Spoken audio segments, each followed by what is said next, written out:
Voltaire said, "Every man is a creature of the age in which he lives, and few are able to raise themselves above the ideas of the time." Plato said, "Wise men speak because they have something to say, fools because they have to say something." George Bernard Shaw thought that the reasonable man adapts himself to the world. The unreasonable one persists in trying to adapt the world to himself.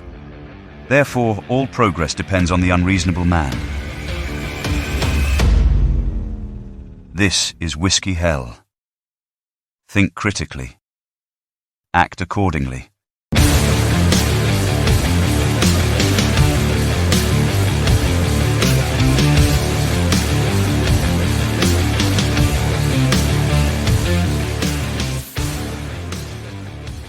Saturday, June 8th, 7:29 in the evening. This is Whiskey Hell Podcast. Your look at the news through only the eyes. McShane and Fitz. Fitz and McShane. McShane and Fitz. If it fits, it's Fitz. How's it going, Fitz? Oh, it's fitting. I don't know. That's all I got, man. That's all I got. That was a fast pitch softball. I can't hit those. Well, that came at me too fast. It's just the opening to the show, right? Because I never do it the same way ever. Nope. And it never which I appreciate. Excellent. Yeah, it's never great, but it's always different, and that's the main thing, I guess. So, how was your week? I mean, my week went really fast. My week was busy, and it just went really fast. I kind of felt like it was Monday morning, and I was shaking off the cobwebs, and then it was like fucking Thursday night, and I was getting ready for Friday. So, it was a quick week, but a good week overall, I would say. How about yours? Good. It was chaotic, stressful, ended in a good way.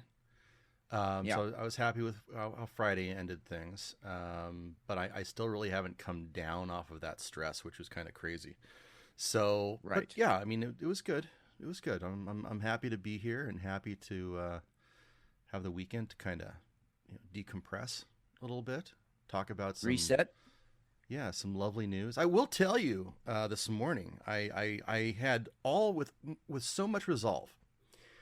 I decided that wife got up and she was gonna go down and start doing some stuff around the house and things. This was like way too fucking early in the morning, like 6:30. I'm like, you know what? I'm gonna get up too, and I'm gonna do some stuff too. We're gonna take the dogs for a walk because there's this really nice. I think I've told you about it. Four Silos Brewing has a little coffee shop, right? So we were gonna go down there. And then right next to there is a nice big lake for the dogs to walk around. So we were going to go there, and I figured, that'll be great. We'll go grab a little light breakfast, and then we'll do walk with the dog, and then come back, and then I'll get some more stuff ready for the show, and bing bam boom, good to go. So we drive there, and I end up. The dogs are just so excited. And they just cannot control themselves, Fitz. It was just they were just so excited. And then little Tug, the littlest dog, he gets over onto me, and I'm in the driver's seat. And he's climbing over, and all of a sudden he just starts shitting all over me. All over me. There was just it was everywhere. It was on my chest. It was like a Steven steamer. That's what it was. Yeah. It was on my lap. Yeah. And it was just so disgusting. It was so gross. And then I got out of the car with the dogs, and I'm standing there, my shirt's off, in the middle of this parking lot. It's 6:30 and 7 o'clock in the morning. And Fitz, the dogs were so happy to be there, and they got out of the car, and they're just pooping on the sidewalk, or in the blacktop, in the parking lot, everywhere. It was just like it was like. Everybody, like, I felt like I should have been crapping myself at that time. Right. So that's how my day started. I actually drove home in my boxers because everything had crap all over it. I mean, That's a fantastic story, by the way. That's not what I thought you were gonna say. I thought you were gonna say Tug jumped on your lap and he rode the whole way on your lap to the tap house. But um, these things happen. Especially, I mean, my dog's same way. If you say the word, in fact, I can't say it too loud, but if I say the word car, um, he's his whole body turns into a giant like shaker. You just He can't just wait. yeah wiggles and the whole butt thing and if you're taking too long, he'll start howling at you. He's the cutest thing, but they just love the fucking car, love it. So I mean, and I can't personally say I've ever been so excited that I shit myself, but I know it happens, and I get it. I get it, little Tug. I feel Yeah. you. I hope other people are out there and they're so excited about things, maybe even listening to the show that they shit themselves. I hope it's exciting, and I hope that's what we bring about to this week. the the show that makes you shit yourself. I like that. I like it. What beer are you drinking? All right. Mystery beer. I did post a picture into chat. My wife got a cider for me, and this particular cider can is too tall to even be covered up by the hell do you call those things? Cozy, koozie. Thank you. Yeah, koozie, by the beer Yep. koozie. So she taped tissue paper all around the top of the can, so I literally can't see any part of the can except the silver top. So all we know is the brewery, which is Two Towns Cider House, um, big outfit up here in the Pacific Northwest. They make a lot of great ciders. It was funny for a while. The joke was that Two Towns you just made two ciders. Like that was why they were called Two Towns, because they had like a apple cider and then like a hard apple cider. And that was it. That's all you got. But they've been branching out. They've been doing some pineapple ciders, some mango ciders, some like spiced apple ciders for the fall and winter. And so they've really been branching out and trying some different stuff. They've been doing some weird stuff that I can't really get behind. Like they had a hibiscus apple cider. That didn't go well. I don't know what it is about hibiscus, but you just can't put that in a beer and make me happy. I hate it. It's bad. Anyway, so I'm hoping this isn't the hibiscus. I don't think it is. It poured a almost an orangish yellow, and it's cloudy. You can't see to the bottom. That's the other thing about Two Towns. They don't all their ciders are unfiltered, so you're really getting the good best parts of the apple in here too. So, um, no chemicals used. They're all natural. So let's see what we got. I mean, we know it's a cider. I'm smelling some booze right up front, so it could be an imperial. Let's see. Ooh. Two Towns. We get Two Towns out here now, and I'm really really happy with them. I've never had a bad Two Towns, so I'm excited to see which one you Hmm. got. Yeah, I this might just be their straight cider. They're like I don't know. Hold on. One more dive in here. All right. Mm. It's a Are they dry okay?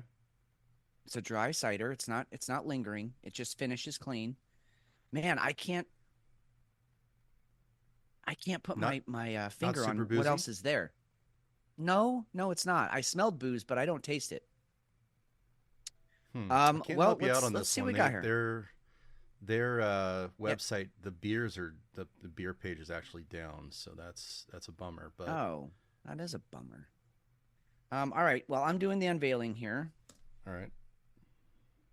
Oh shit, that's what I was getting in there. Okay. But there was another flavor kind of lingering in there, and I didn't want to say. I almost said like a light mandarin citrus, but that's Okay. not what it is at all. But this one is their pristine peach. This is their peach apricot cider. Oh, 6.9%. So it's definitely a healthy ABV. Yeah, it's really good. It's not as peachy as I would have thought. I have not had this one yet, so not as peachy as I would have thought it was. But maybe the apricot kind of tones that down a bit. Very good beer, and that would also explain why it poured that color. Very nice. good. All right. Mm-hmm. So we are definitely moving in the right direction here then. Um, Yeah. I just couldn't pick out what the other flavors were in there. So I guess we can chalk this one up. I kind of failed tonight. I didn't nail it. I like it when we nail it, but tonight I could have it's done okay. better. Well, we're not always going to nail it. That's okay. And Yeah. I think Yeah. it That's true. had you had their website been up, I think you probably would have been able to find that beer. So that's Maybe. okay. That's okay. Yeah. All right. I am going with Tripping Animals Chance. Name it is Chance. It's a double barrel imperial stout, aged 30 months in 10-year Heaven Hill bourbon and Rittenhouse rye whiskey barrels, conditioned with coconut, Madagascar vanilla, marshmallow, macadamia nuts, graham cracker, and coffee. This is going to be a big one. It's actually a 14 percenter. Starting off, and I may double up tonight and go with something heavy right after that too. So we'll see. But I was really jazzed about this. My favorite beer place. When you were there when you were in town, it's Beer Barn. Yeah. These Yeah. guys Great place. Great setup. they do an amazing job. You always get great beers. The selection is easily the best in town. Period. I would even put this location over their other two locations. They have one in Chandler called Sleepy Whale, and then they've also got another one over in the Roosevelt district called the Roosevelt. Fantastic locations. Each one has their own vibe to them. Very cool, very fun. But the selection here is just unreal. So those guys have absolutely been killing it. So I went with another Tripping Animals tonight, and I was really excited about it. So if anybody does come into Arizona, or even our folks who are in Arizona right now, you guys need to get over to Beer Barn. Just Yeah, fantastic. and didn't you mention you got to talk to the owner today? I did. I was talking to the owner today, and we were discussing the just what they've been bringing in, the selection. They're going to be they got resident culture. They're going to have resident culture in next weekend. They're going to have some really esoteric ones, some of their exotics, and resident culture is pretty out there. So definitely, if you're in town, get over there to check it out. I'm going to be out of town most of the weekend next week. I'm going to be back in on the 16th. So I'm hoping they still have some in there. I'm definitely going to be stopping by, so hopefully I'll be able to give you guys a report on that. But just fantastic, and the cost is right. Yeah, some of these beers are pretty expensive. I think the one that I've got here is about $25-$30, but you're not going to find beers like this any other place, especially in Arizona. This is just an elite place. So, with that, We love elite places. wow, boozy, chocolatey, so damn smooth. Oh man, yeah, I'm gonna call it now.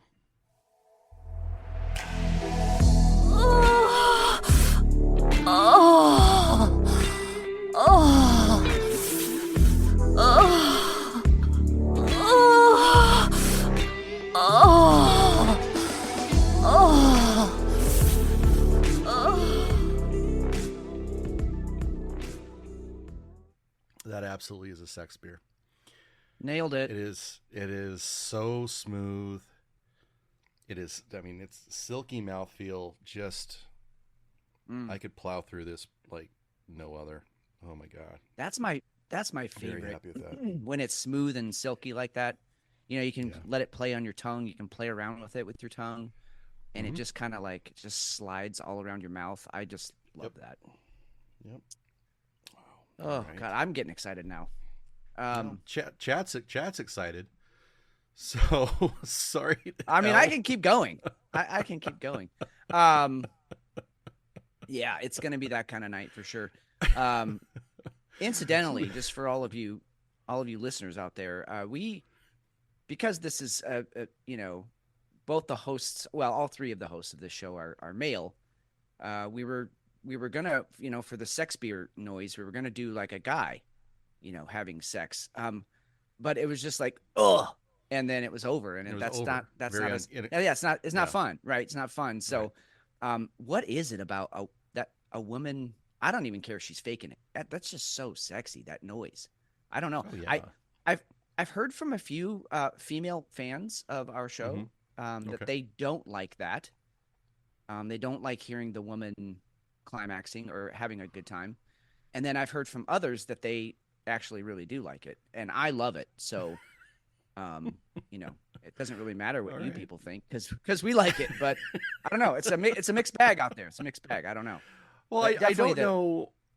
I don't know how I would go about it any other way. I really don't. Like you're saying, it's a grunt isn't real exciting. A right. long fapping noise repeatedly probably isn't real great. Um, I don't know. You know what we could do? Uh, We could have Jeff. We could have Hefe record himself, and then we maybe could, I don't even want to do that. no, that makes it weird. That's that's what makes it weird. Yes. Yeah, not that we're having sex with our beer. Yeah. But That's yeah. having Exactly. having Hefe pleasure himself. No, no, thank you. We need to. Never mind. We're not gonna go there. Thank you for our folks who are in chat. We have Aaron L. Buttercup. Jay, your name. Biden shit himself again. That's fantastic. Thank you. Macron's nose plugs was that you guys are playing off of yourself off of each other tonight. That's very very well done. That's nice. We're gonna have to get into that. We're gonna have to get into that because it's not so much that he shit himself again because it was obviously he was trying to find his chair. It was the response from so many news sources that they had to fact check this because they had to fact check a meme. Yeah. Yes. That's exactly right. And they lost their fucking minds over it. No, they totally did. Now, I do have to say, the meme was funny, but honestly, you don't even have to make fun of this guy. You just let him do what he's going to do, and he makes fun of himself. So some of that got a little bit ridiculous, but yeah, just thought it was funny that everyone's pointing and going, "Look, he shit himself again." And the left is like, "No, he didn't. No, he didn't." It's like, yeah, we know. We're just being assholes. They just can't take a joke. It's fucking crazy. He's we're watching it now. You guys can go ahead and look at show notes. It'll be in there. But he's obviously trying to get down and trying to sit in the chair that's behind him, and then Jill's very quietly knock it the fuck off. But it actually looks like she's holding her nose. Yeah, right, exactly. Yeah, right there. Yeah. Oh dear. It's just so awkward. The best meme that came from that though was the Richard Attenborough. Yes. Skit. Yeah. Somebody really so fantastic. Did a great job with that. Yep, I agree. So a lot's happened this week. We didn't see a lot that seemed major, but with what you and I were talking about yesterday and today and early this morning, the lead that was buried really seems to be that we've really pissed off Russia. Indeed. I don't think anybody has or wants to admit how far we've actually pushed them, and it's really disturbing. Well, and I feel like we've been talking about what we've been talking about is way back from the beginning when Ukraine popped off. We have been saying things like, okay, we don't want to fund this thing because that's going to look bad, and then we start funding it. We don't want to have any of our U.S. citizens be caught over there fighting or training Ukrainian soldiers because that would also look bad. And then that's happened several times. So we've had all these events where I feel like on this show, we've talked about, okay, here's the next thing we don't want to do because it's going to look like an escalation to Russia.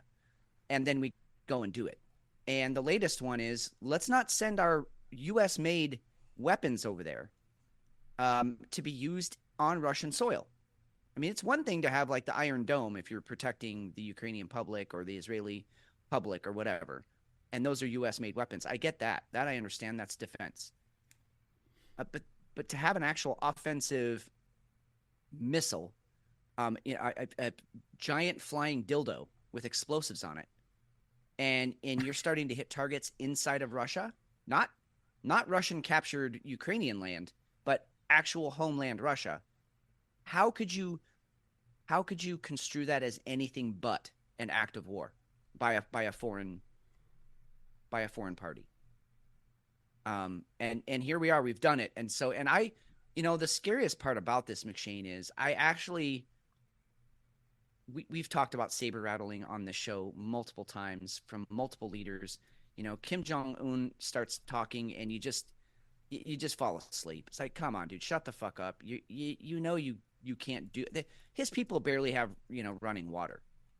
And even China, to some degree, I feel like they're saber rattling just to be like, hey, you don't want to fuck with us. And they're probably right. We don't. Putin's a different animal. And we have talked about this before too. He is ex-KGB. He is from the Cold War era. He is from the Soviet mindset, where, like, if you show weakness in any way, you're just provoking your enemy to attack more. So for him to come out and declare the United States as an official enemy of the Russian Federation, first time since the wall came down, that's a really big deal, and it's like crickets out there in mainstream media. I mean, they covered it, but then they quickly moved the fuck on from it. And I'm saying, wait a minute, whoa. That's like, somebody in the theater yelled fire, and everyone's like, shh, the movie's playing. It's like, no, right. Let's go back. That guy just yelled fire. I think we probably should listen to that guy. And we're not taking his warnings seriously. And I feel like he's got the set of balls on him to just go ahead and fire off a couple of warning shots. And I'm not saying full-blown nuclear attack. I am saying maybe a warning shot across the bow. I know this next article we're going to talk about the fact that he just sent some ships down to Cuba. That's pretty fucking close. That's 100 miles off the U.S. coast. And internationally speaking, nobody can do shit about it because Cuba is like, yeah, come on in. These are our waters. These are sovereign waters. Come on in. Yeah, and they have a historically great relationship. It's not, and Cuba needs them. Cuba's, I think we talked about this a couple months ago. It's not like Cuba's in a great way either. No, so they need all the help that they can get. Yes, I think we're talking about, and you termed this very early on, this is a Cuban Missile Crisis Part 2. It really is. Granted, the Russians have said that they're not, none of these ships are actually armed with nuclear weapons. This is what they said. I don't know why you'd have a nuclear-powered submarine floating around. I was just going to say, one of them's and not have nukes. Yeah. So I don't know who's really believing that. I certainly don't. But for them to go down there, you can wreak tons of havoc down south, and we don't have a lot down there right now. When this all came out, the first thing I went to look for was, where's the Fourth Fleet? Right. Well, they're actually in Jacksonville. Most everything's in Jacksonville. We don't have a lot that's down south. Granted, they can get out there pretty quick from Jacksonville, but it's not it's not like we're patrolling the Caribbean. And we haven't. I think we rely on other countries down there to handle all that. But if those countries are down with bricks, well, Russia kind of has a free pass to do whatever they really want down there. So they're only sending 4 ships. It really isn't a strong contingent, but I think it should send a message, and we should be aware of that. This is the kind of stuff with, I have 2 fighting age males in my home. Yeah. And it's scary, scary stuff. And when you take this and then you go ahead and you connect it with our next article, I'll play this video. Yeah. This is good. Free Matt Kim. Really good. Yep. We've had him on the show before. His videos, not him personally, but we've had his videos on before. Very smart, very well written. And this is about, well, here, you can listen. The military draft. Fair question, considering I found this hidden in the language of the new National Defense Authorization Act that's about to hit the House floor, H.R. 8070, Section 531. Quote, every male citizen of the United States and every other male person residing in the United States between the ages of 18 and 26 shall be automatically registered under this act by the Director of the Selective Service System. According to existing law, every man living in the United States between 18 and 26 years old must voluntarily register for the draft, even if it hasn't been implemented in 50 years. Military recruiting is down, selective service is having difficulty getting people to sign up, and the US is involved in several big proxy wars. So, they want to automatically register everyone once a man becomes 18. We haven't had military conscription in 50 years. Why all of a sudden are they so concerned that there aren't enough men signed up? Does it have anything to do with Biden secretly giving permission to Ukraine to strike inside Russia with US weapons? But it is Pride Month, so I have to ask the question, what is a man? Apparently the government has an actual answer for that. Quote, gender assigned at birth and not on gender identity or a gender reassignment. What about all the undocumented men? They're going to automatically register all of them too. I'm past the age of draft, but if I wasn't, I'd be praying the draft lottery is fair. Scary stuff. Now, we didn't play that because of Pride Month. Obviously, that wasn't the point. But he does make a point. He does make the point, and this is something that's been coming up over year after year since all this, since we went, the country went super woke, and everybody, I don't even want to. We've talked about it at length before. We don't even need to get into that stuff. But when I see stuff like this, right, and I go into the bill itself, it's in show notes. You guys can take a look at it. That's exactly what it's meant for. When you see apologies for kicking you out of, not even an apology, for kicking our veterans and our military out of service because they wouldn't take a jab, okay? And you start seeing that happen, well, go ahead and come back in. Well, maybe we'll take you back. Go ahead and re-enlist. When you start seeing stuff like that, and then you see these kind of maneuvers being buried in bills. That bill is like 194 pages. Now, that's not the biggest bill. No, but it's massive. They wanted to bury it. That's for sure. There's no way that you can't point to that is a very real factor. And I'm just saying, if my two boys end up on your doorstep in the middle of the night, I'll make sure that, they're funded, and just hide them in the backyard or something. Yep, gotcha. I hear you. Because, first of all, before I get into that, there's two things I find interesting. Number one, and Matt Kim really talked. He read the bill straight as it was written, and the way that it says, all males who are citizens have to sign up. It also said, and all other fighting age males, meaning all of those illegals that cross the border, they're all getting signed up and conscripted into the secret or selective service as well. Well, they can be rounded up. Specify, right? Exactly. They can be rounded up and compelled, to put it nicely. They can be compelled to join one of the branches. The other thing I find interesting about all of this, and I went and looked it up because I really didn't know. The selective service is its own division, it doesn't fall under the DoD at all. Right. Guess which branch of government it falls under? The executive branch. It is completely 100% under the control of the president. Absolutely. Which is also a very scary sort of angle to take on all of this. Because now you're at the whim of somebody who's senile, who we just covered. You can clearly see this man is not in control of his faculties. We've talked about it before. It's elder abuse at this point. You would not trust this man to drive a vehicle, let alone to handle your two fighting age young sons. And so I think those two things are really key to remember as we move forward through all this. Now, could this be a red herring, or could it just be a false alarm and it's not actually gonna go anywhere? Absolutely. That's not what McShane and I are saying. But What we are saying is it is a fact that this is in a bill that passed, and it also is something that could potentially happen. And I think Absolutely. if you were to ask most Americans if they would want their sons and or daughters and or trans, uh, children fighting in any of these wars that we've been talking about, I think the overwhelming majority would say absolutely not.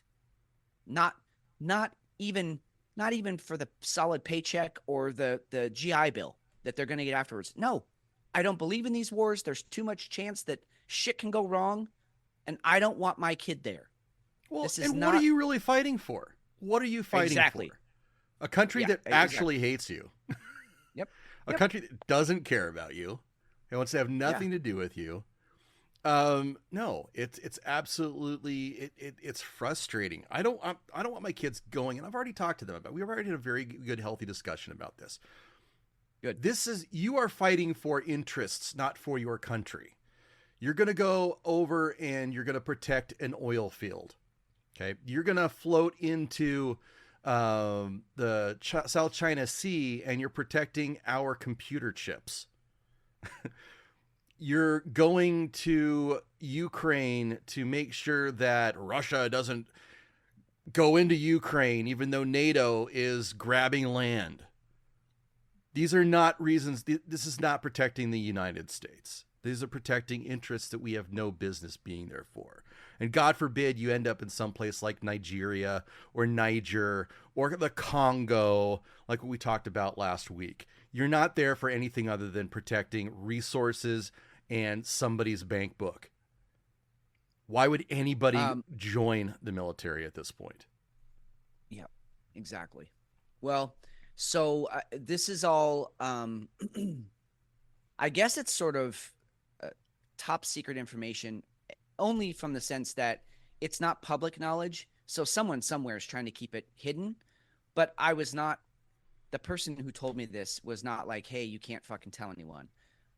Because it's not like a secret. It's just not out there. But this particular person, I've talked about her on the show before. She's one of my martial arts students. She has two sons. One is in the U.S. Air Force. The other was in the U.S. Air Force, was a trained special forces, one of their parachuters, and got out and then joined a paramilitary group. Let's just say it's Blackwater. I don't know for sure.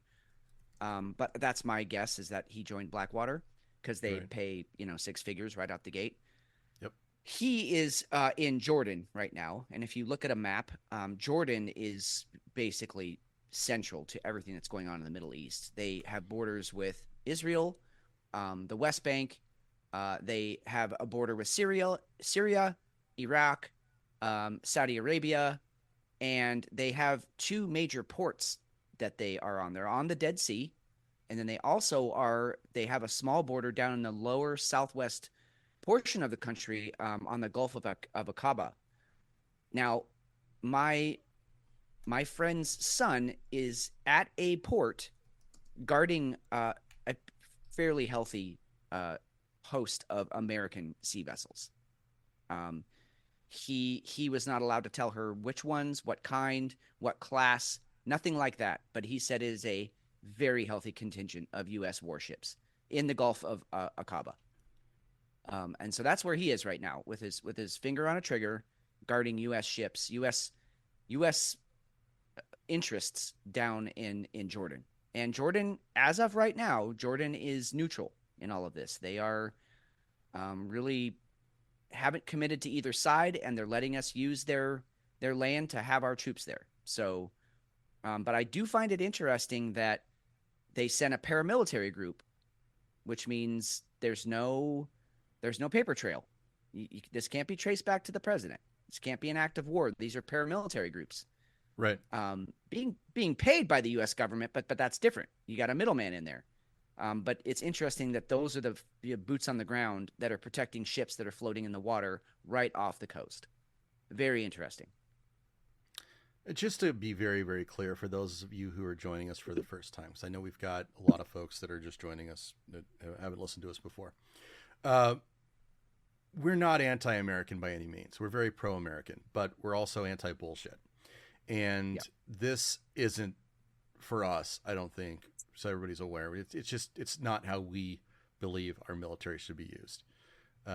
It's ridiculous. We've been very steadfast in that, and it's very, very scary because now we're not talking about, it being over on the other side of the world. We're talking about it being near our Gulf of Mexico. It's in the Caribbean. It's over a couple hundred miles off of our coast. This is kind of scary stuff. It is. It's big boy stuff. We do have a Hefe sighting, so let's table that discussion of complete and utter nuclear war and see how Hefe's night's going. Hefe, how's it going, man? Well, I'm good, guys. How you doing? Oh, good. Just talking about World War III. That's what we do. Drinking some beers. Annihilation of the human race. Yeah, exactly. Well, I got something more important. Oh, okay. Well, Do tell. rock and fire, Daddy. What you got? Yeah. You know how golfers get the yips or baseball players get the yips? You just can't hit the ball right. Or there was a guy, Chuck Knobloch, when he played for the Yankees. Was it him? Yeah, I think you're was. Right. Go. Yep. Yeah, second baseman. That's the shortest, easiest throw to first base to throw someone out, and he just lost it. Just couldn't make the throw. It was the weirdest thing. I have that right now for roulette. Uh-oh. I can't spin the fucking ball. Really? I mean, I have a suggestion for you.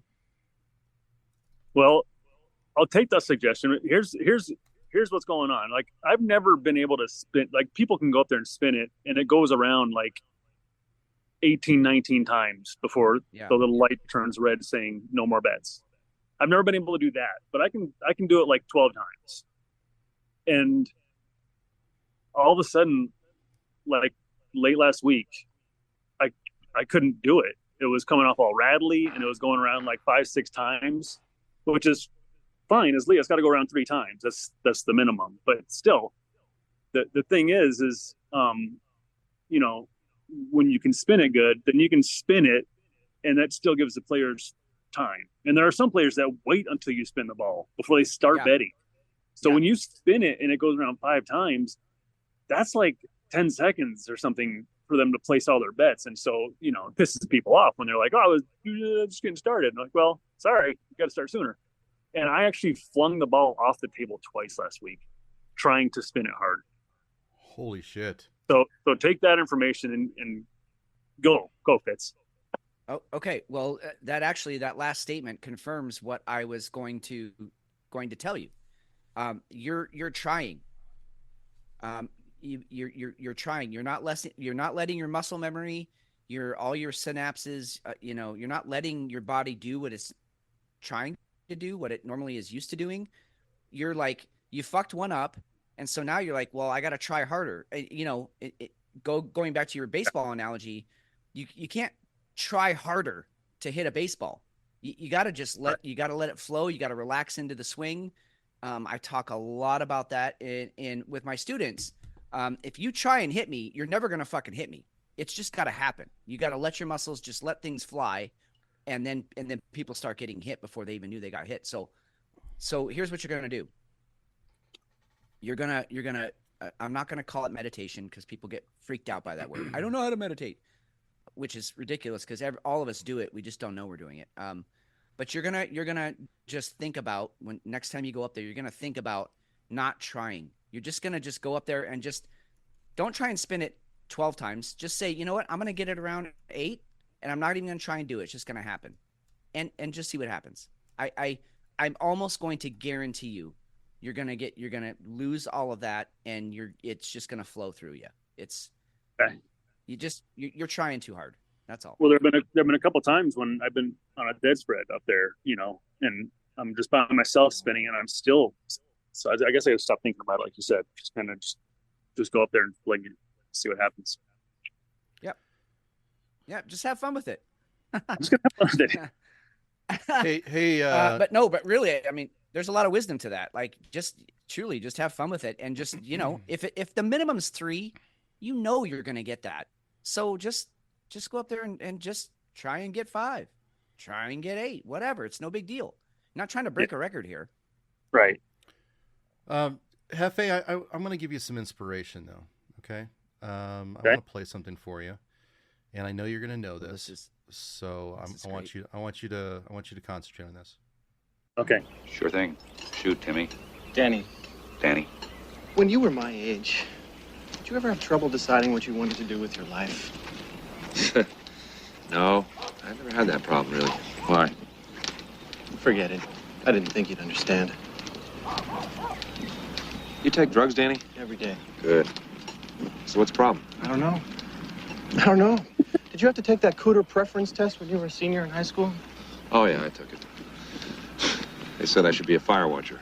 What are you supposed to be? An underachiever. I gotta go to college. I gotta. Danny, this isn't Russia. Is this Russia? This isn't Russia, is it? Nah. I don't think so. No, the thing is really, do you want to go to college? In Nebraska?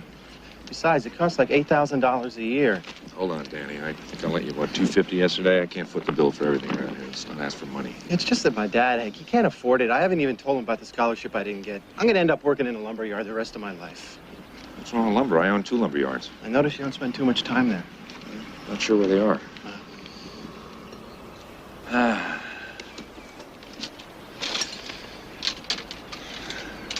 I like you, Betty.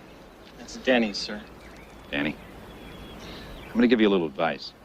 There's a force in the universe that makes things happen. And all you have to do is get in touch with it. Stop thinking. Let things happen. And be the ball. Danny, Sir? where's the wedge? Right here, sir. Thank you, Danny. Find your center. Hear nothing. Feel nothing.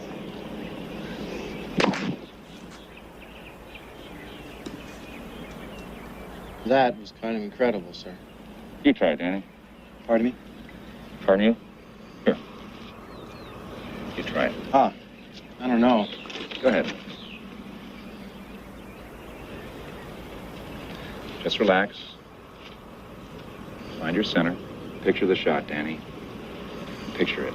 Turn off all the sound. Just let it happen. Be the ball. Be the ball, Danny. You're not being the ball, Danny. Well, it's kind of difficult with you talking like that. Okay, I'm not talking. Stop talking. Not talking now. Be the ball.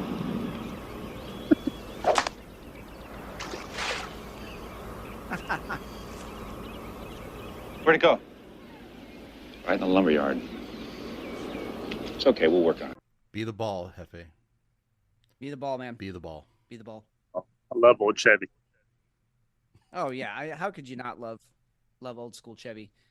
His delivery on some of that stuff, I don't know that there was ever anyone better.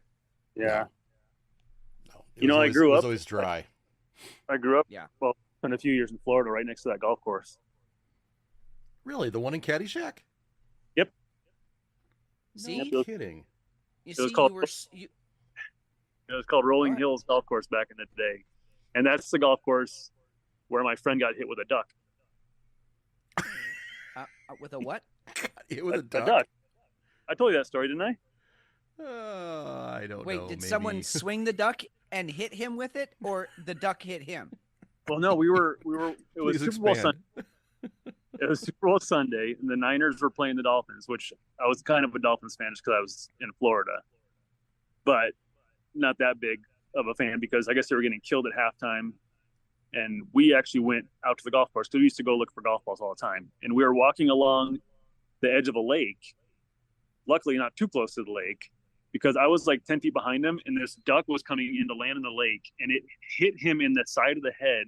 And I looked up just in time to see it, and like its stomach like concaved around like the shape of his head.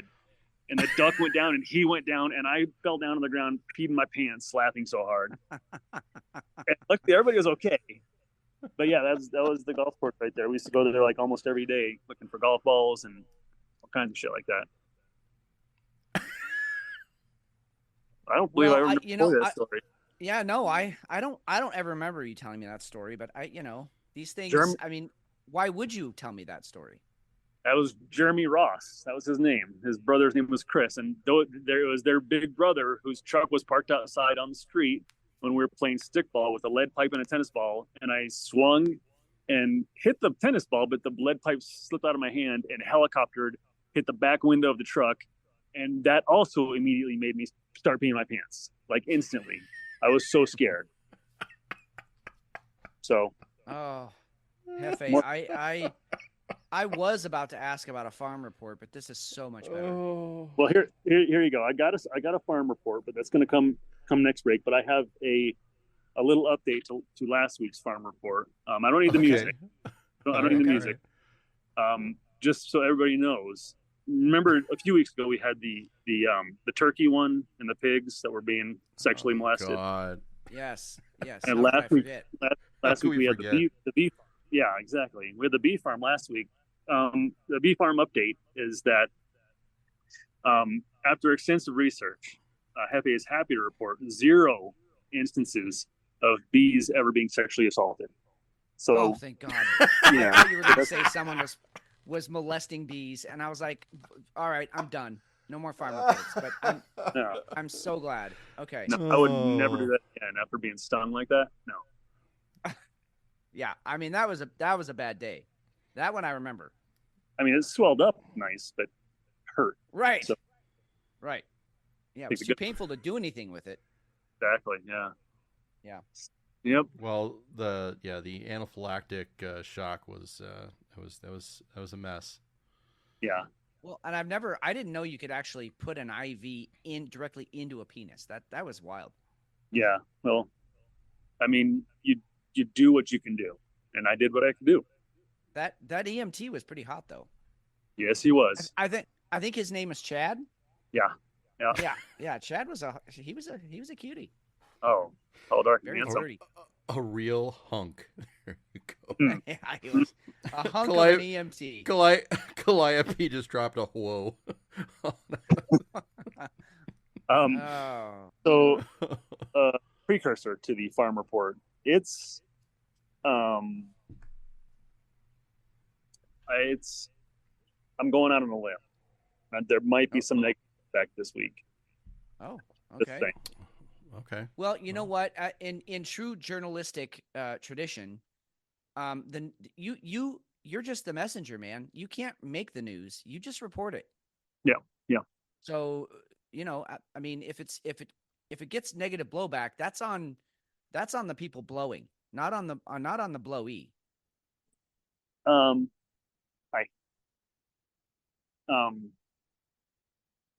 No, this one, you'll see. I think this will be on me. I'm going to have to wear this one, but this is what I'm going with this week. So I had two ideas lined up, and one of them was, I just didn't like it. So I'm going with this one, which other people are not going to like. So, hey. But as long as you like it, that's all that matters. I don't really like it. I don't, but I'm going to go with it. I'm just going to go with it. I'm just going to have fun with it. You know what, Hefe, what I've found is that sometimes when we go forward through, when there's friction, when sometimes it's better to go through the least traveled road, the one that's more uncomfortable, to really get to a really wonderful place. So I like that you're going there. Of course. Bruce Lee. I'm ready. Bruce Lee. Yeah. Bruce Lee, I don't pray for an easy life. I don't pray for an easy life. I pray for the strength to endure a hard life. So you're Bruce Lee in this shit, dude. And and you're gonna Bruce Lee the ball when you go out to there and go to roulette next. Yeah, you are.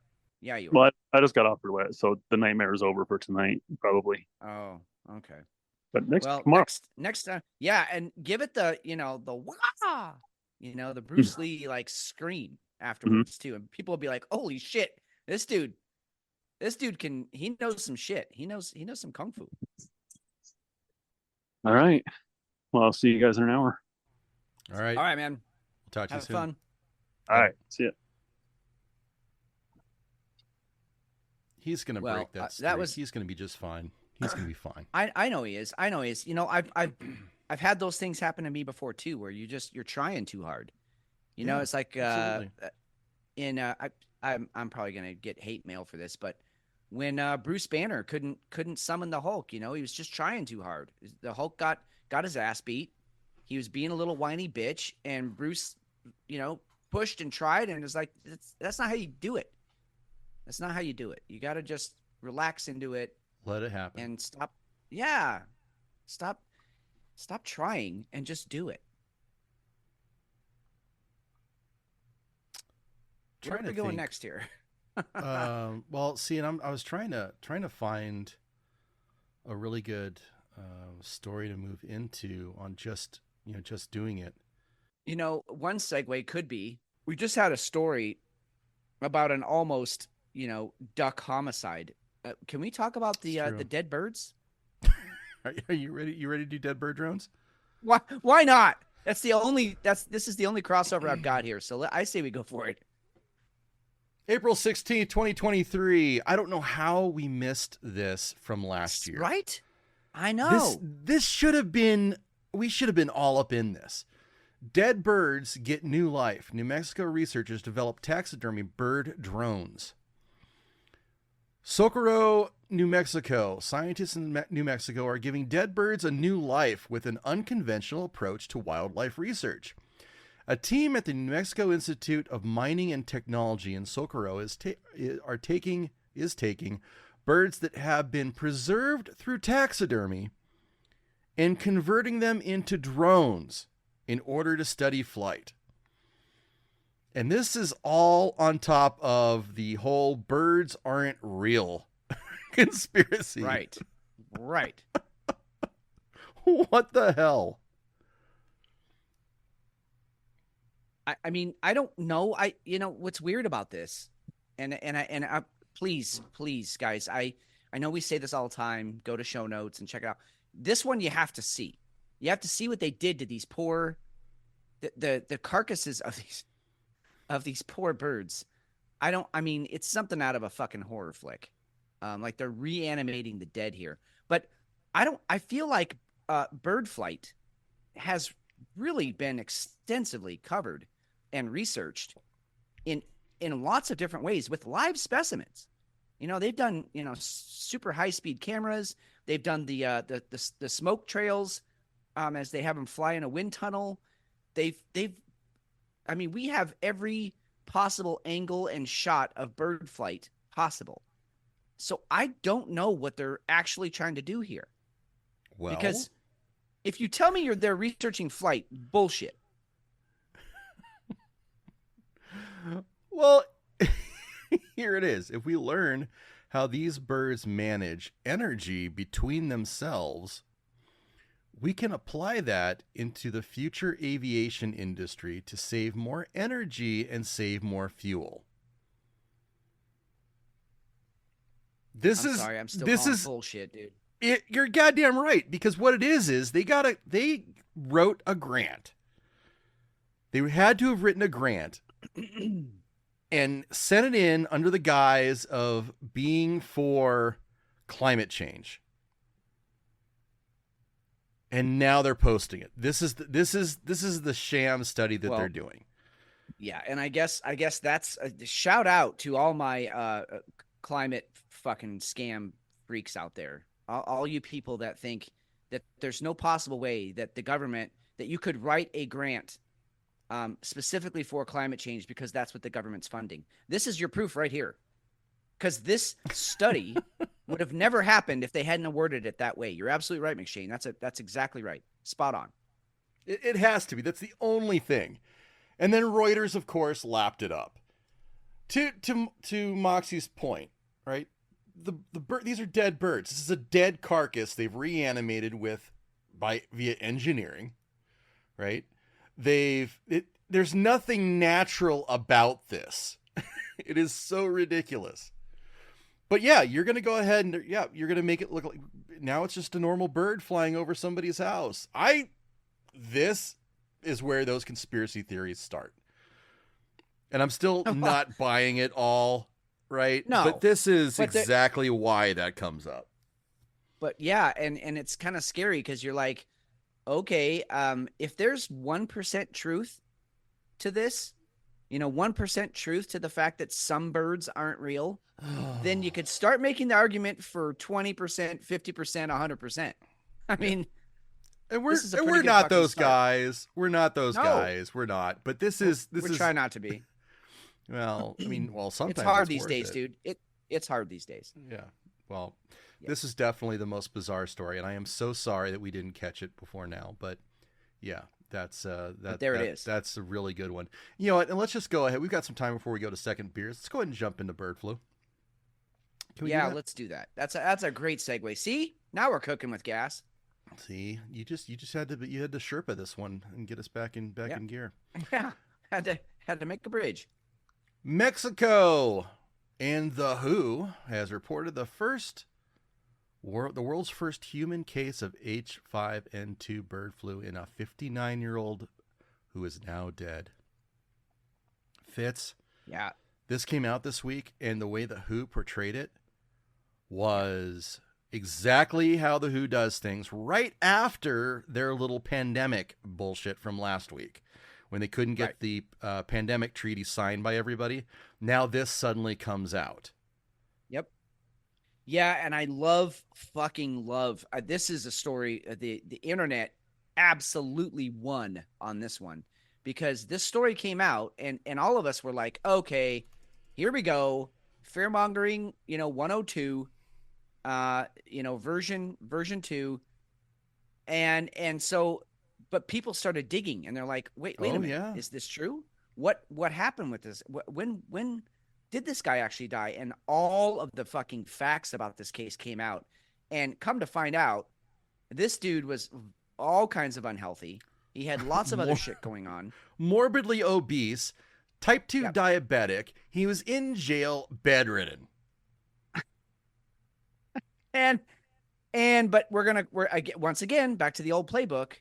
If you have 17 comorbidities, it doesn't matter. It was still COVID that killed you. Oh, absolutely. If you're in a car crash and you had a cough, it's COVID. Yep. Well, yeah. We should probably get into right after that because we know that it sure as hell seems like they're priming up for election time and making sure that we're gonna have some kind of a flu that's gonna derail things. Lovely little Dr. Fauci got railed this week like he should have.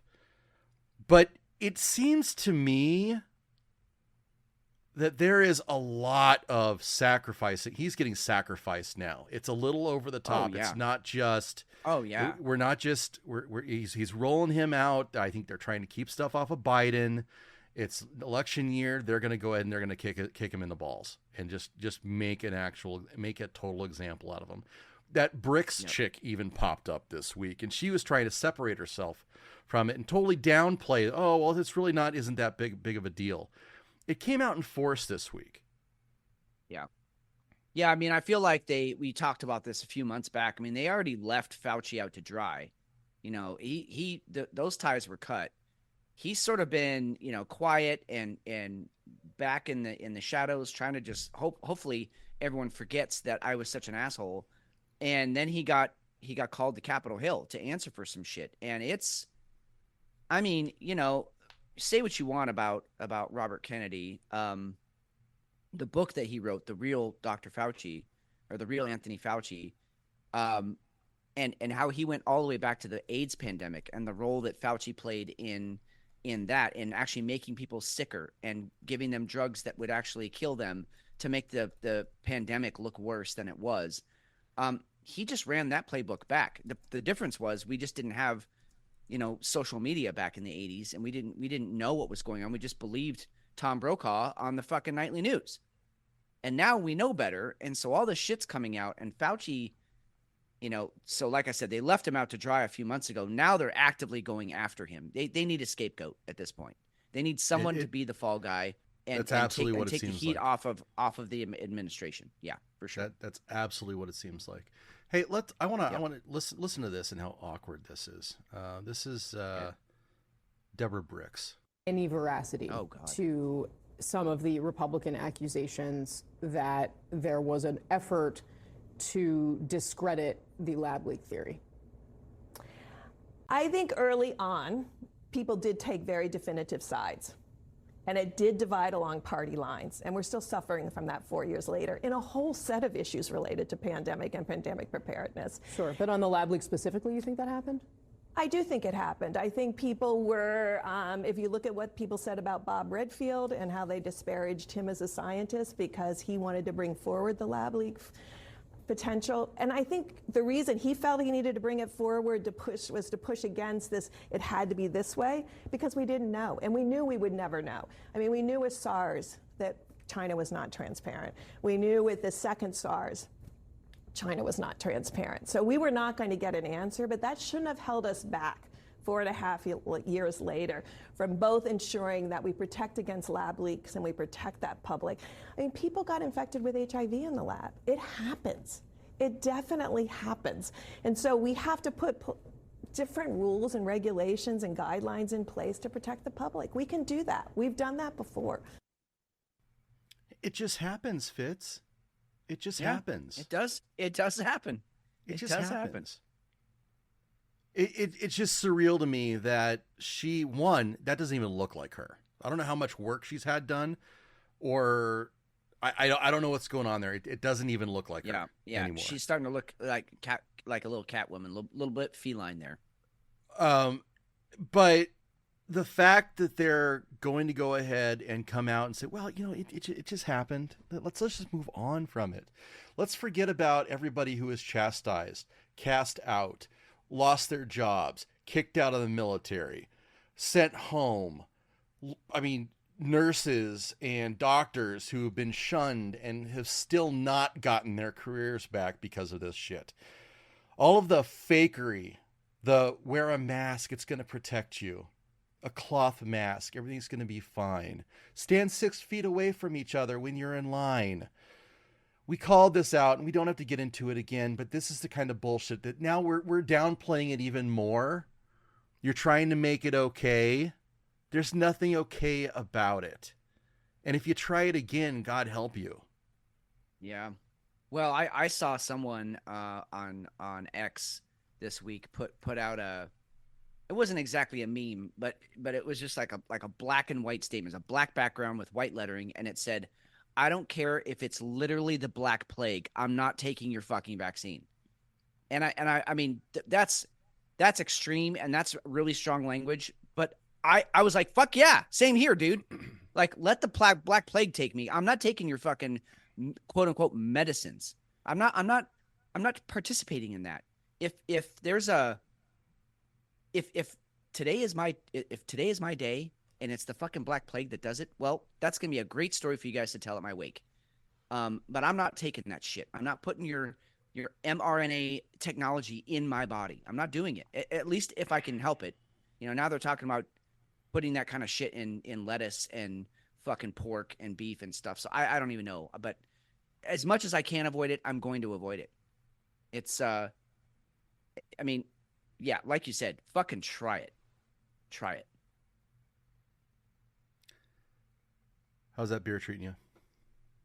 It was a wonderful cider. I will tell you, I'm really looking forward to. It was very sweet. Okay. It did finish dry, but it just after a whole. I think what is this? It's the tall can, so 19.2 ounces. It just was a bit much. I would have liked this in a half that, like a short can, like a 12-ounce can. This would have been perfect. That makes sense. Yeah, but I'm ready for something that's not sweet right now. So how about yours? Right. How was yours? Absolutely wonderful. And I still have a little bit left, but it was fantastic. And I'm going to keep this going. I'm going to go, and it's going to be equally as heavy, but I'm going to go ahead and grab another Tripping Animals and see if I can't keep this going. Very, very nice. Hot too. Yeah, it had a lot of heat at the very, very end, and it still has a good aftertaste to it. Very, very nice. Would have been wonderful for a end of the night beer, but I'm really, really excited. Nice. Love it. All right. Well, let's we'll be right back, guys. Toots and the Madels. For everybody who's not in chat tonight, you guys need to join the Patreon because we actually have a playlist that goes out before the show or goes on before the show when we're doing mic checks and just hanging out and just tidying up the show before we go on. And then during halftime, when we go to grab a second beer, we've got do a little music or something. So definitely, you guys need to get in there and check it out because like Moxie, that I accidentally when I was going to get the playlist and then share it with everybody, but I totally turned off the music and I totally screwed up Moxie's floor yoga hip thrusts. Now I don't know. I really screwed up, Fitz. I feel bad. Well, I think I don't think you screwed up. I just think you interrupted a little bit of mojo. But what's so great about our listeners is that they have so much mojo going on already. I mean, clearly, if they're listening to this show, yeah, they define mojo, so it's easy to get it back. When you're that cool, you can have a little disruption. It doesn't fuck up your whole night. It's just like, okay, that happened. Now we can move on. Yep, absolutely. And Beard's here now. And that the music was making his beard tingle, which is good. I love that. Very nice. Beard, you have to let us know. I hope your show went awesome tonight. So if you guys should follow at Beard of Liberty on X. Dude's he's on like 3 different shows and he broadcasts on YouTube. It's pretty freaking awesome. So I hope that went well. I know you were navigating rough waters tonight. Yeah. Yeah, I would say his shows match the epicness of his beard. If that tells you anything. Yeah. Yep. So. Yep. I'm looking forward to the change that he's going to have at some point where it goes into epic Beard of Liberty. It's a natural progression of things. It is. You're right. It's natural. All right. We're going to go in and get into beer 2. Again, this is another one I picked up at Beer Barn. So thanks again, guys, for supplying me with some fantastic beers. This is an Imperial Stout, aged 36 months in Pinot Noir wine barrels, conditioned with Finkus coffee. It's an Imperial Stout, it's 12.3. Really excited about this one. Again, we've talked about those awesome, the wax bottles. The ones that the only way I can get into them at this point is to actually take a lighter to them to get the wax to melt and then open them. Yeah, you literally have to go like 6th or 7th level man on these things. You either have to bring a sharp blade or fire, and you can't do that as a 1st or 2nd level fucking NPC. You got to be a player character that's seen some things. You have to have seen some war, lads, before you can open a bottle like this. Fire or sharp. Anyway, sorry. Go ahead. A claymore maybe to the top. It really is. There you go. Disturbing how hard it is to get into some of these. Which I still think the wax is cool. Don't get me wrong, but oh no, me too. But it just when you want the beer, it's a pain in the ass. Let me in. It's like it's like waiting till the third date. It's like a chastity belt for beer. It is. It's a chastity belt for beer. Thank you. Damn it. All right. That might be a good title for the show. Chastity belt for beer. Yeah, I think it is. I think it's good. So yeah, this is, let's go ahead and give it a try. Yeah. Not a lot of nose on it.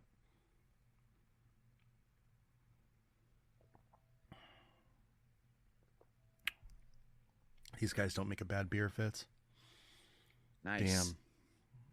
And I wish I could get them up here. I'll have to go ahead and send some up. I will send some up. These are disturbingly good. Sounds like they're worth it. Yeah. Yeah. No, they absolutely are. It's an absolute treat. It's 12.3. And you do get in the difference between the 2 beers, really, I think. I mean, the coffee flavor might be a little bit different, but the barrels that we're moving in between, right? So this one is going to be Pinot Noir barrels, wine barrels. So you're going to get a very different texture, very different back end to it, whereas the first one was whiskey barrels, right? Okay. And you're going to get a lot of heat and things. This Right. It really has that. It has a dryness to it, which is just wonderful. I'm not gonna play the sex beer noise again because I know our chat can't handle it. It's okay. I love you guys, but I know we don't want to do. Oh shit, Fitz. I. Uh-oh.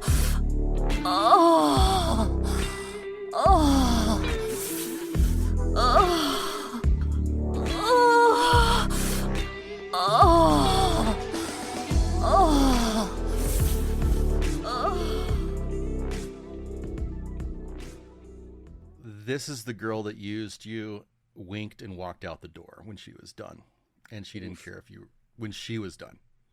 Yeah, you were basically the victim of rape, and you liked it. No, not at all. I am a willing participant, and there's not going to be. I don't get a second. I don't get a third. I don't get a wake up in the morning. It's she's done. No breakfast, she's on no coffee. and out the door. Yeah. All I'm saying is at least I didn't like. Well, I did pay for it, so. Wow, this might be a hooker beer. I don't know. That's a different concept. We're gonna have to think that through. That might be a different. I had a hooker beer. I'm okay with that. I like it. I like it. Well, of course you are. What's your beer? Why wouldn't you be? Well, I actually switched gears because that original cider was so sweet. I thought I better follow it up with something to cut that a bit. So I was gonna go with an imperial porter that I had, but I switched gears, and I'm going with a hazy IPA that I was gonna have on next week's show, but I flipped them. So so this one is from Bow and Arrow Brewing. I've had a couple of their beers recently. We're just starting to get them up here. They're New Mexico brewery. I really dig their artwork, and there's nothing fancy about it. There's nothing. It's not like it's over the top artwork, but it's very desert Southwest native, Hopi, Hohokam, Navajo influences. And so this can is no exception. It's a very traditional Native American pattern, and just a cool looking can. But the reason I chose the beer, and I, we choose beers for lots of different reasons. Sometimes it sounds good. Sometimes it looks cool. Sometimes it's just a really cool title of a beer, and that's why I chose this one. The name of this beer is "Don't Let 'Em Pick Guitars and Drive Them Old Trucks." That's the name of the fucking beer, and it's a hazy IPA. And so I thought, what better way to follow up a very overly sweet cider than with a nice hazy southwestern IPA with some really pleasing artwork. So here we go. Good for you. When you said that, I kind of went back to, I think it was who was it? I don't know. Whoever sang "Mamas, don't let your babies grow up to be cowboys." Grow up to be cowboys. That's what I got from that name there. That's same here. I mean, it just was. I mean, who names a beer that? Don't let them pick guitars and drive them old trucks. Come on, that's brilliant. Okay, so it's actually pleasantly a little bit bitter, not overly hoppy.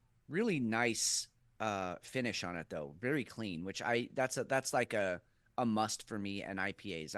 We've all talked about how much I'm not an IPA guy, but this is the season. It's summer, so I'm gonna be having a few more IPAs than usual over the next 2-3 months, just because it's the season around here. But this one's a very good offering. Again, not too bitter. Hazies are my jam. If I'm gonna do an IPA, I like the hazies. They're usually a bit higher ABV. They don't have the super high IBUs. They're not trying to, mouth fuck you with their hops.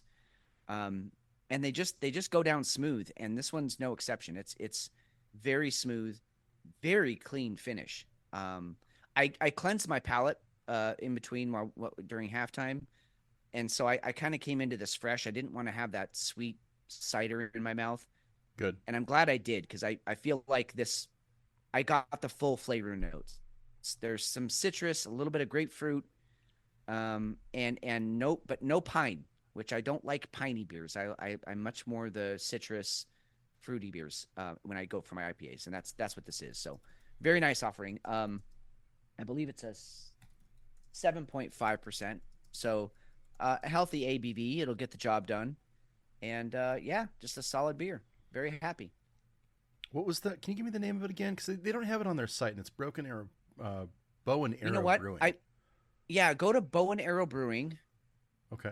Go to that site again, because I actually found it. It's one of their it's a new series they're doing. It's called their Native Star series. And Okay. I actually found it on the homepage, and I can send you the link. You know, that might just be easier. Yeah, 'Cause go ahead and I send me the found link it when early when you get some time. I'd like to go and put I it in got the show notes. time right now, man. I got all the time. I got in the nothing fucking but world. time. Yeah. Moxie. So hey, well, so gotta go while save lives and shit. Have fun. Thank you, Oh, Moxie. yeah. Well, Have a good night. yeah. Go be a hero, Moxie. Yeah. Go be a hero. You be you. Fucking I fucking love that she pops in when she can, and then she just like goes out and like literally does hero shit. Yeah. It's just Yeah. fucking cool. Yeah, I'm not ever going to be that cool. Ever. All right, there you go. I sent that into the Whiskey Hell hour chat. Yeah, keep going down. Keep going down. No. Oh, you went past it, I think. Go up. Oh, see, I didn't even realize it. Okay, so this website's a little bit. Yeah, All that right. and I think they actually have a picture of the artwork of the can. If you go up a little bit more, Oh, Yep, there it that's it. is. Oh, isn't that pretty? that's It just rad. looks like an old rusty fucking truck that someone painted Yep. some Navajo stuff on. Yep, and that makes sense with a hazy. Absolutely. Right. Very cool. So I just All I it just struck my eye, and then I saw the title of it or the name of it, and I was like, okay, done. That's a great so- find. I want to throw an idea out before we get to our next news story, and Yeah, what's that? the reason I'm throwing it out now is because I feel like it's sort of congruent with everything we've been talking about for the last 18 months. I was talking to my wife, and I wish for the life of me I can't remember how the conversation started, what we were talking about, but as you know, my wife is she's got some fire in the belly, and she can get fired up about stuff. And we were talking about something that it irked her just the wrong way. And she was fired up, and she's like, how in the fuck do we end all this shit? How do we take the power back? How do we take the power back from the rich elites? Tough question. And I was like, yes. I was like, that's actually a really good question. Like, truly, if we were not joking about it, not poking fun at it, but really, if we were to somehow truly balance things out again. And so this is what I came up with, and I'm just floating this idea. I'm gonna throw it out there, and I'd like to truly know what you all think about it. But I thought about the technology that's out there for American Idol. They give you that point in the show where you get to like go on your phone and get on the fucking app and vote for your favorite one that night. Right. Yep. So we all have that tech in our pockets, right? And I mean, they were getting like 21 million people voting on who they thought should win. Millions of people.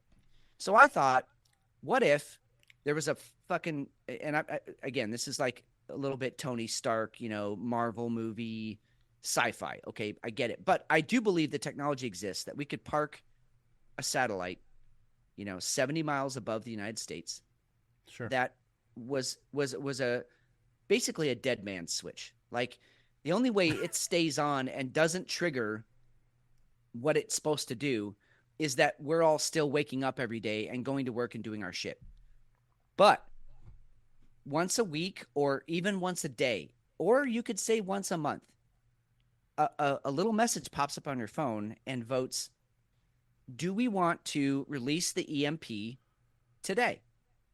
And what this EMP would do is like, it would be a reset, because if an EMP goes off, it affects everybody equally, right? I mean, the government shuts down. They can't launch their nukes. They can't float their boats. They can't get us into any more wars. They can't print any more money.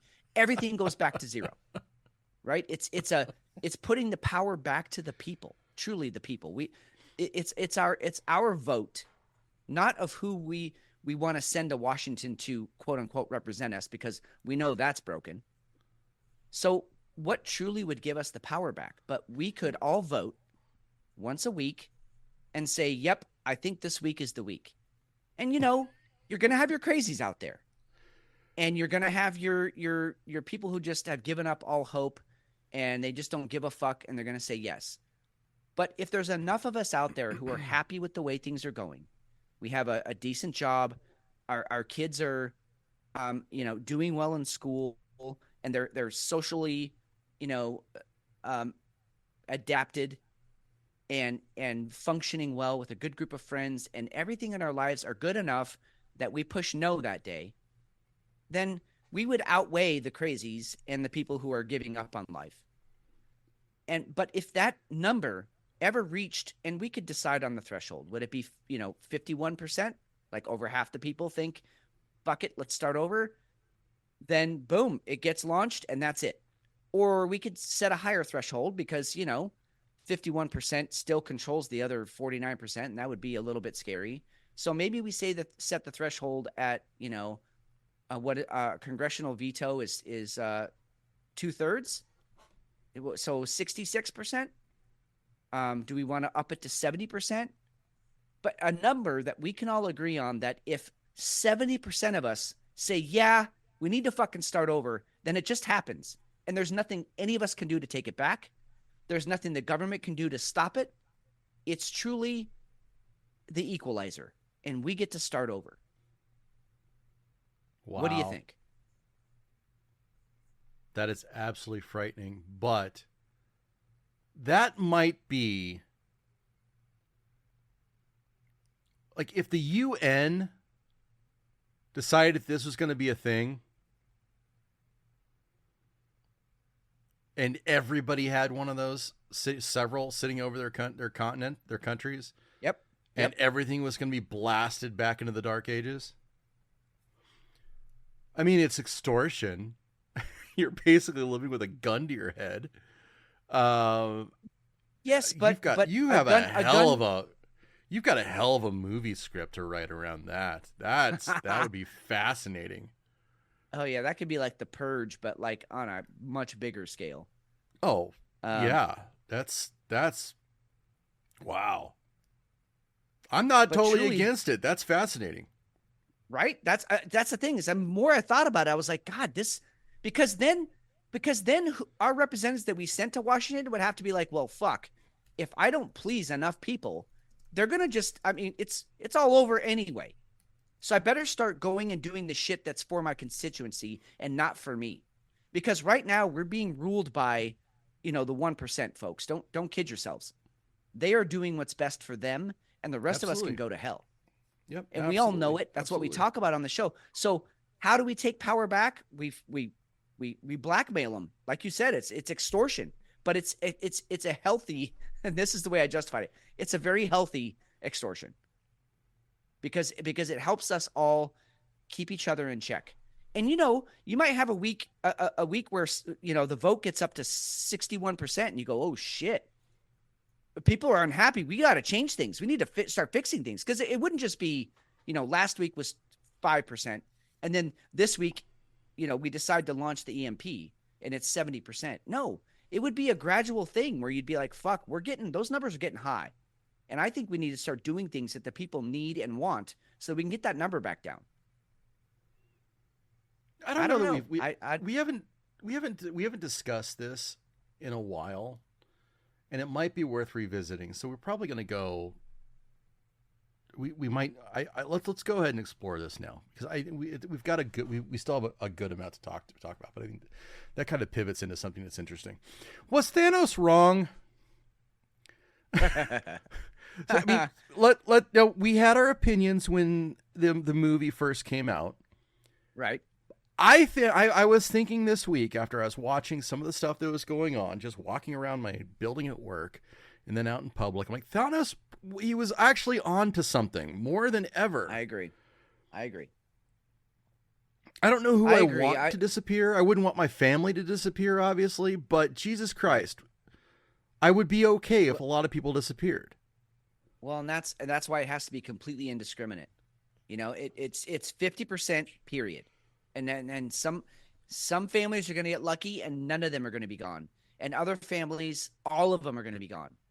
And but that's the trade-off. It has to be completely indiscriminate. Rich, poor, hungry, full, fat, skinny, 50% of all of you are gone. And I mean, I'd be okay with it. And I only say that because it was what I'm assuming was a fairly painless death.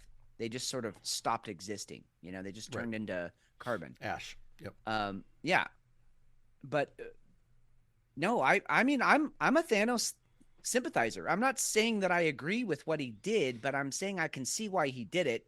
And you know, they touched on it in Endgame when Steve Rogers came in. He's like, you know, I saw a pod of whales in the Hudson. You know, it's like the Earth started to heal itself after half the people were gone. I mean, who gives a shit about the Mets?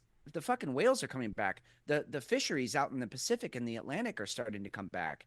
There's enough food for everybody. There's not so much traffic. I mean, there's some real highlights here. If you were one of the survivors, I don't know. I don't know. And this isn't let's get on the decreased population train. That's not where I'm going with this at all. No. Okay, this isn't there's nothing climate about this. This is like there's just a lot of people that I would be very comfortable not having to deal with ever again. So it's I get it. I completely get it. And I think especially after your idea that needs to be a fucking movie. I mean Netflix's shit, Amazon, whatever. It needs to be. We need a screen. This needs to happen. Okay, write it up. Imagine, let's get it in there. Yeah, the People's EMP brought to you by Whiskey Hell. Like we can be our own I production think company. this is absolutely. It's already LLC'd. We're good. Write it up. Right. We got this shit. Right. And then I want to have a Thanos meter. I think. Yes. I'll work on some art for it, and I'm going to make a Thanos meter. And every week we will have, where is our Thanos meter? Is it all the way to the end? Get rid of everybody, get rid of half, or are we okay? Where's the Thanos meter? That's what I mean. That this whole app business that we all have access to would really be a very accurate meter. It's not what's Biden polling at, what's his approval rating, because we know those numbers are fudged. They're fucking dumb. They're stupid. No, this app would have to be completely independent of, like Elon would have to start this app and guarantee that there's no, the numbers can never be manipulated. They can never be massaged. The numbers are what they are. So you can log on at any time of the day and find out, wow, 35% of people out there think we should end it right now. That's an okay number. And then tomorrow you see it's gone up to 42%. What's going on? We got to check this out. I mean, sends a message. Right. That sends a message. Your people have given up. They do not want to deal with any of this anymore. They would rather have everything stop, start over, give up their phones, give up their computers. I'm done with social media and the government and everything, and we're starting over. I would rather risk totally starting over, going Mad Max style on the world, than have to deal with it as it is. That's why it has to be an EMP, and it has to be. It can't be there. There can be no government oversight over it at all whatsoever. It has to be just like X. It has to be a private company that it gives us the power, and so it makes everything the government does either 100% relevant because you're doing it for the right reasons, or completely irrelevant because we're going to shut you down, and we have the power to do that. Our chat is totally quiet now. Either we've scared the hell out of them, or they're like, you know what? I got this everybody might thinking. Be a cool idea. Maybe we have something here, dude. I've literally been thinking about this. I've been thinking about this since I think it was Monday night that we really had a heated discussion on our walk with our puppy, and not heated between us, but just heated like, what the fuck are we gonna do? How can we stop this? And so I've been thinking about it all week, and I just couldn't wait for this had to be a second half subject that we had to talk about. So I couldn't wait for the second half of the show tonight. And so anyway, there it is. I do have to one more point of privilege here. I am remiss. I was gonna give a cheers in the first half of the show, but I'm gonna give it now. Cheers to my partner in crime, forever my partner in crime, McShane. You had a big week this week, man. You got validated. You got some reassurance that you are actually fucking a treasured piece of the puzzle at where you work, that you're valued. And I'm just really glad you got that reassurance, because I knew it, you knew it. It just seemed like nobody else knew it, and you got that confirmation this week. So, cheers to you, man. That's fucking huge. Big week. Well, I appreciate that. Thank you. Yeah, it was a very stressful week. This is a job that I've been working on for quite some time, or wanted to get for quite some time. Yeah. And yep. I was ready to leave. I was ready to throw away my retirement and my pension and all that shit just to walk out the door and tell them to go pound sand, as I was done. And it was very much like that. And I think, I think you kind of nailed it. Anybody just wants to be valued, right? And if you're not valued, then why am I there? And this isn't going to be a sob story, because I think we're all in the middle of our own shit like that. But that's truly what it's all about. And it's one of the things that I think we all need to value each other more, and let each other be themselves, and let them lead how they want to lead. And if you're not doing it that way, then that's a problem. So, yeah, but I was very willing. I told my wife, I'm just letting you know, I'm so far down the road that I'm going to give my 2 months notice so I can retire, and I'm going to pull some FMLA stuff so that I can go ahead and make sure that I can take vacation, get the new job, and then move on to doing other things, because I was just done. So we'll see. We'll see what happens. But thank you, brother. I appreciate it.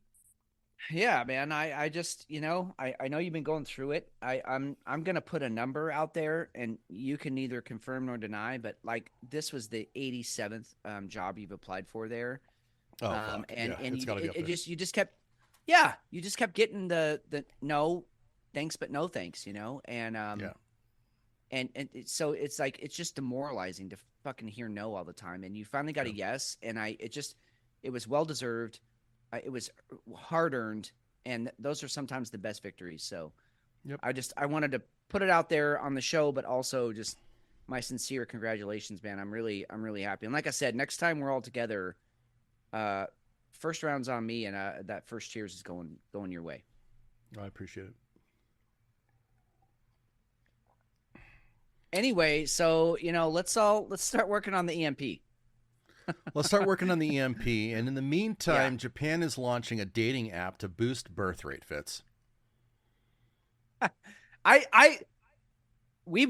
Listen, we've talked about this too, that there's a population collapse coming in Japan. Yeah. Really, it's all over the world. China's in a bad way. Japan's feeling it first, just because of that. I think their economic situation after World War II.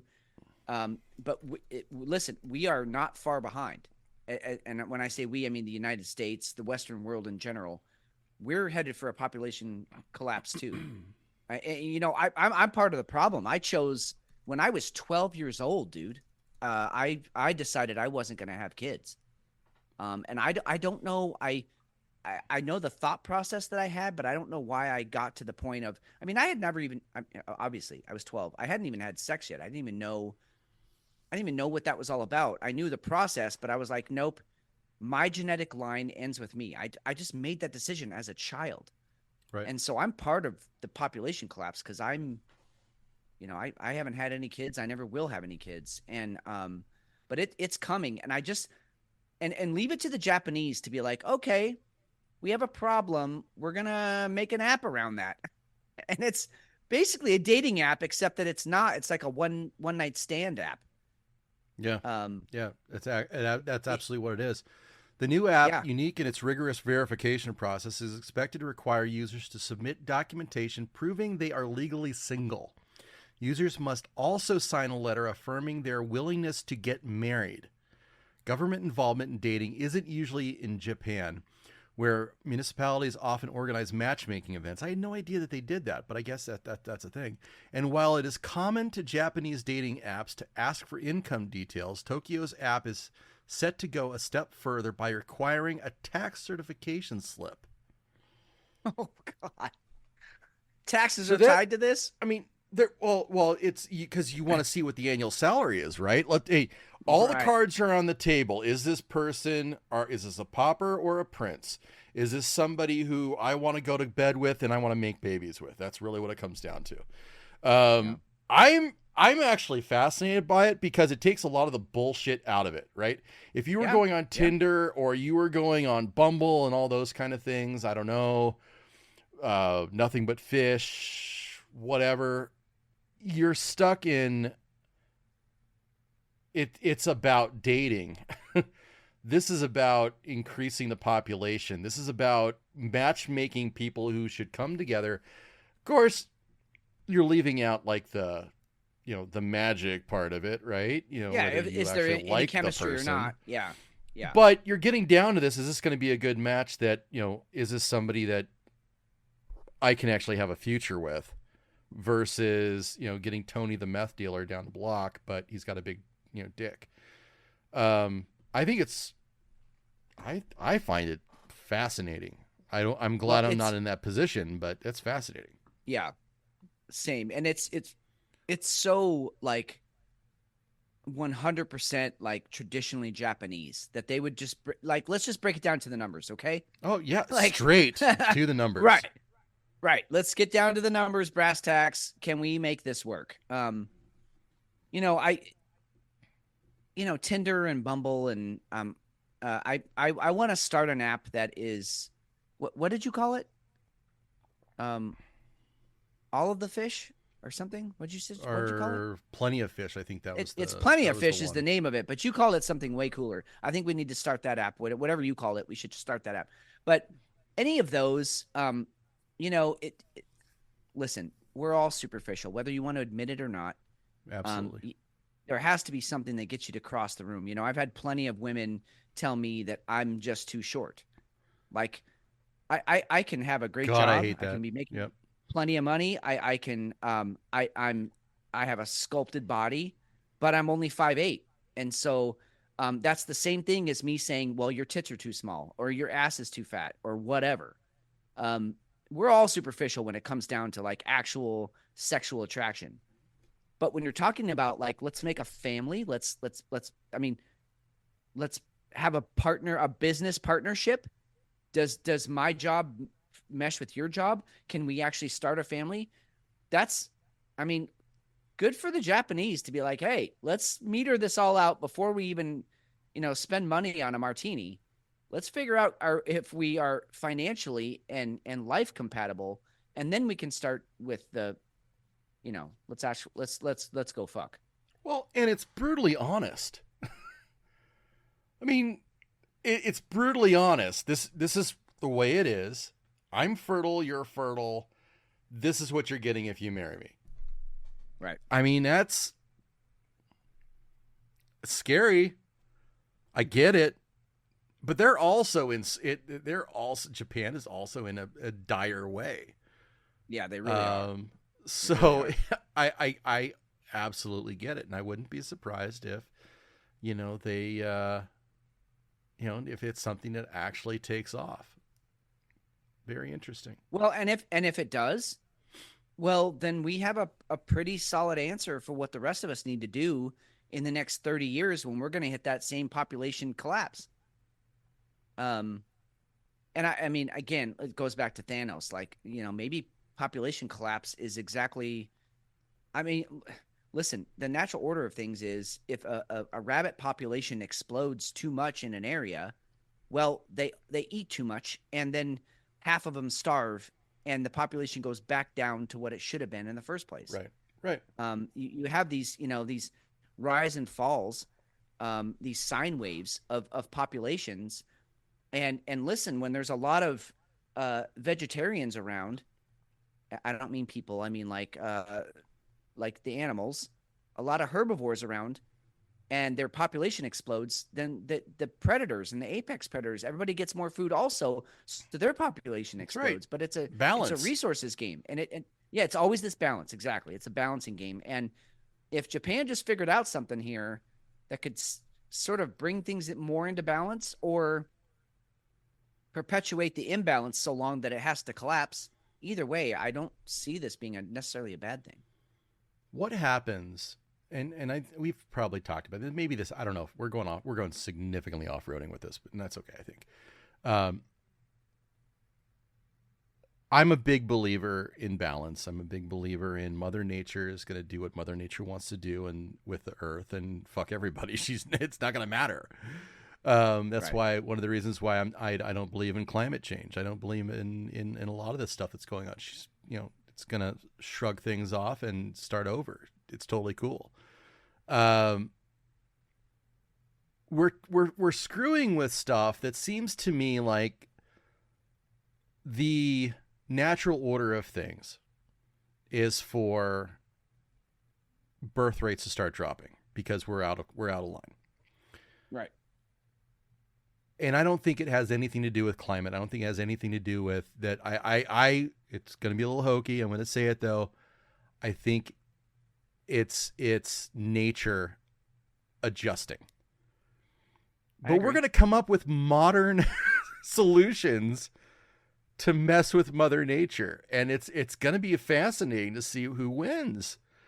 This is going to be an epic battle. I don't know if the app is going to be it, or we start seeing mass numbers of people going through in vitro to get pregnant, because, well, that's a huge business now.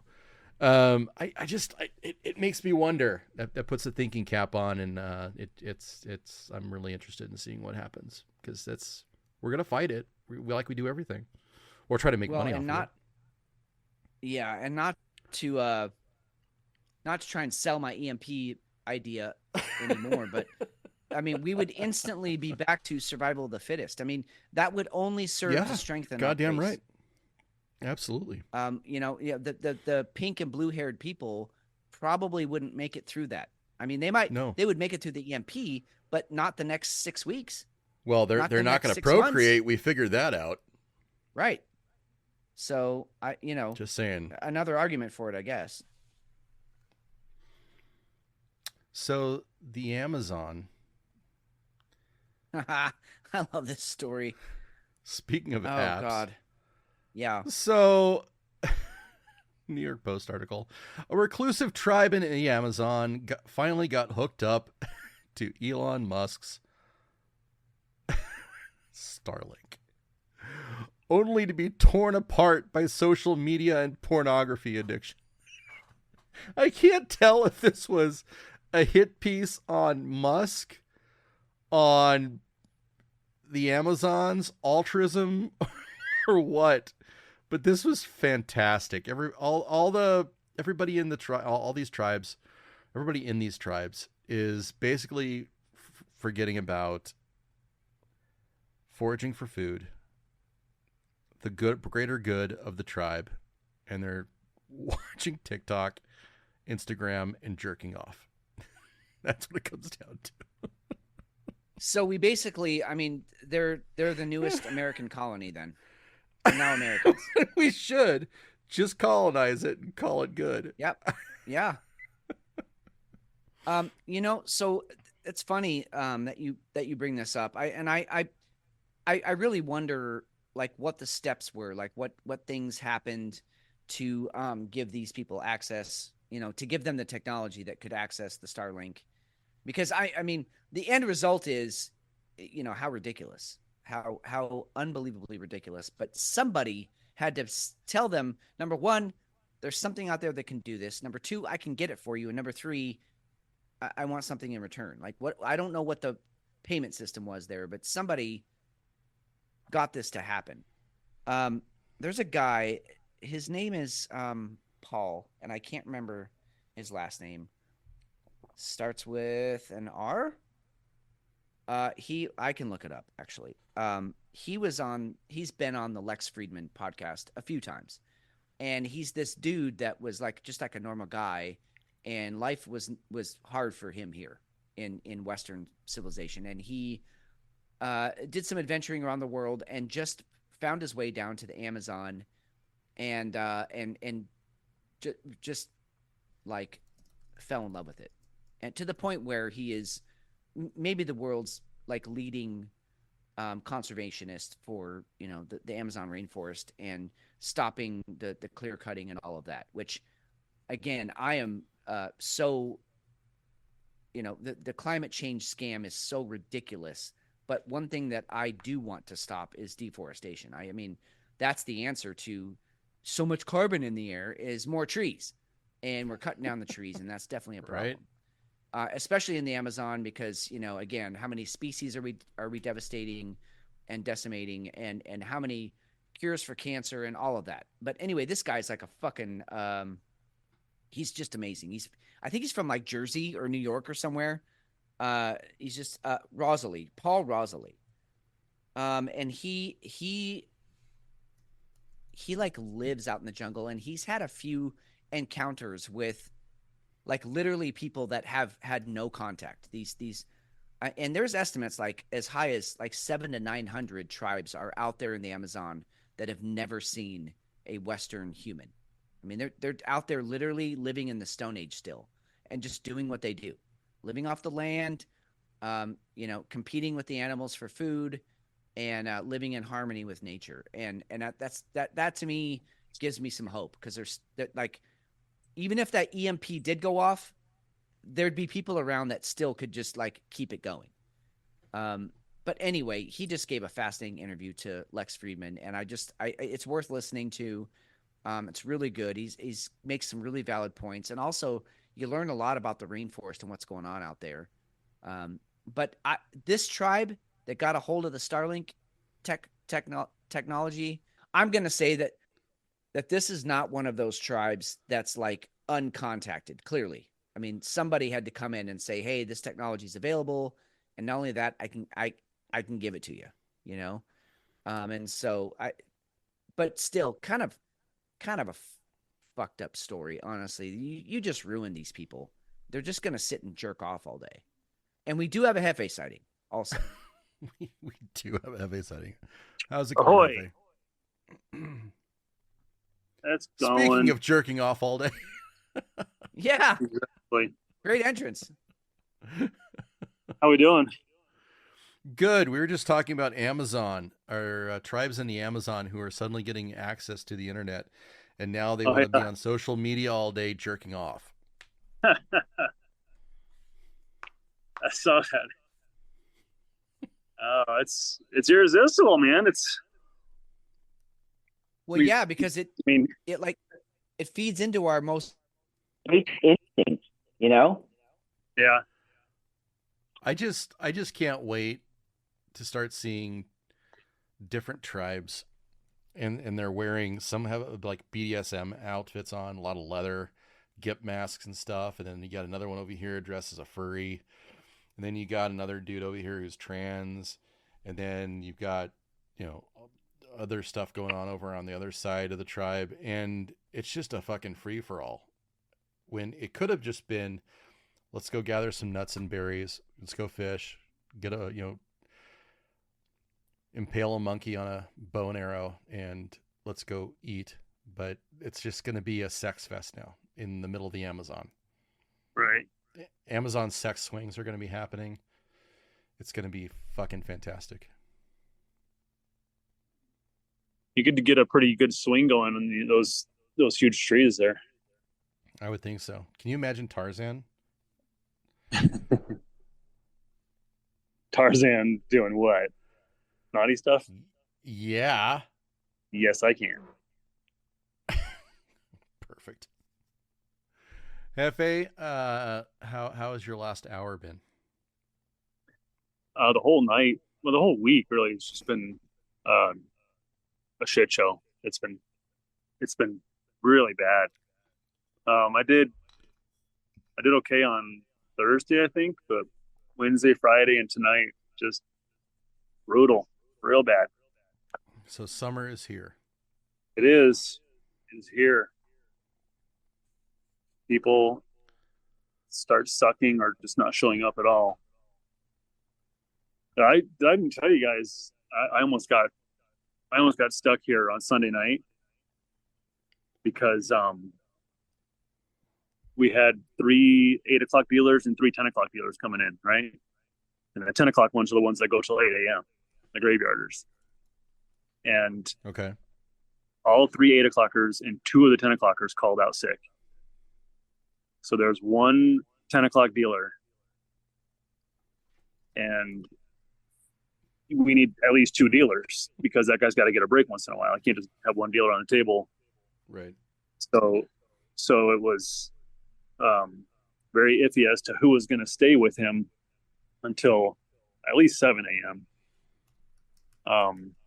And luckily they, there was an 8 o'clock dual rate, a dealer / pit boss that I used to do suit. He came in at 8, and they were able to suit him down into a dealer costume. And he got to be the dealer that stayed. So he worked 8 to 7 or 7:30. But it was touch and go, man. It was me and this other girl that it looked like one of us was going to have to stay all fucking night. And I had to work at 8:30 the next morning at the other job. Oh shit. So it was scary. I didn't want to do that, especially because I wasn't making money. I was making a bunch of money. It'd be, might be worth it. But anyway, it turned out okay because she and I both got out at like 2 or 2:15. So it wasn't as big of a trainer because it could have been. Yikes. But yeah, it was like my first break. They're like, oh, 1 8 o'clocker and the 10 o'clocker called out. I was like, oh, that fucking sucks. And there's only 4 people behind us. And then the next break, it was like, oh yeah, 2 more people or 3 more people called out. So there's only one person. But that's the job, man. I mean, it is what it is. It's never happened before that I've been a part of. But you got 5 out of 6 people calling out. Kind of makes you wonder if there's some shit going on behind the scenes. Yeah. For all this sex in the Amazon. Yes. Were you ready to light up your farm report that you don't like? I'm making an executive decision. I'm pulling it back. You're pulling it back. What? Pulling it back. Wow. Yeah. Wow. This could have destroyed the very fabric of the farm report. And I'm not ready to do that right now. I would rather give them nothing than give them this. Well, I think the only thing we can do to recover from that, and I appreciate your candor, and I appreciate your looking at that specific job, that role that you have in the show, and taking it so seriously. So I appreciate that. Fitz, I think we're going to have to pivot, though, and talk about man-eating spiders in New York. These are fucking scary, Fitz, aren't they? Yeah. Well, first of all, can you guys hear me? Yeah, you're here. Oh, okay. All right. I dropped out, and then I came back, and I wasn't sure you could hear me. You're good. This story Fitz, is these one are of those nuclear that spiders. Everybody's going to die. Everybody's going to fucking die, Fitz. This is one of those stories that makes me so angry because the MSM gets a hold of this and makes it a big fucking deal when we don't have to worry about this. We should be worrying about other things, but this we don't have to worry about. Yeah. So go ahead. Let's talk about the Joro spiders. A large, brightly colored invasive species called the Joro spider is on the move in the United States. Populations have been growing in parts of the South and the East Coast for years, and many researchers think it's only a matter of time before they spread to much of the continental U.S. That's not even the CBS story. The CBS story was, first came the spotted Latin flies, then the cicadas, and now the spiders. The Northeast U.S. is bracing for an invasion of giant venomous spiders with 4-inch long legs that can parachute through the air. What the fuck? This is just surreal. Weren't the murder hornets supposed to get us like a year ago? Yep. Murder hornets were like, that was it. We were going to die. Yep. And I still, living up in the Pacific Northwest, I still have yet to see a murder hornet, which is a good thing. But they're not get away with it. But all of those words are inflammatory and they're scary. The truth is, these are very shy spiders. They are large, but they're very shy. They will avoid contact at all costs. And if you do provoke them and grab onto them and force them to bite you, it's basically no worse than a bee sting. So I mean, yes, all of those things are true. It's venomous, it's large, and it is invasive, but none of that is scary. And on top of it, they're kind of solitary hunters. So on a property, the article that I posted on a property of like 5 acres, you're probably lucky to see 2, maybe 3 on a 5 acre. This is not like this invasion of army ants where there's millions of them coming and they're all parachuting down from the sky and everybody's going to get bit. No, you're very unlikely to see one at all. And if you do, you just leave it the fuck alone and it'll leave you alone. It's just another one of those inflammatory stories. And and here's the thing about their whole flying bit. It's when they're babies, when you can hardly even see them anyway. Right. And they spin a web and they parachute. A lot of spiders do that. A lot of spiders do that. Yeah. This is not new. Yep. It's just a fucking spider, people. But CBS News and ABC had to latch onto this and make a fucking deal out of it. And again, what's that? No, I was just going to say. Go ahead. Saying it's not as scary when you put it that way, though. It doesn't strike fear into people. Right. No, right. It's not. And you can't claim it's because of climate change either.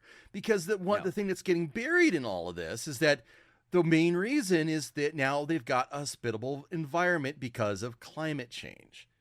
It's absolute bullshit.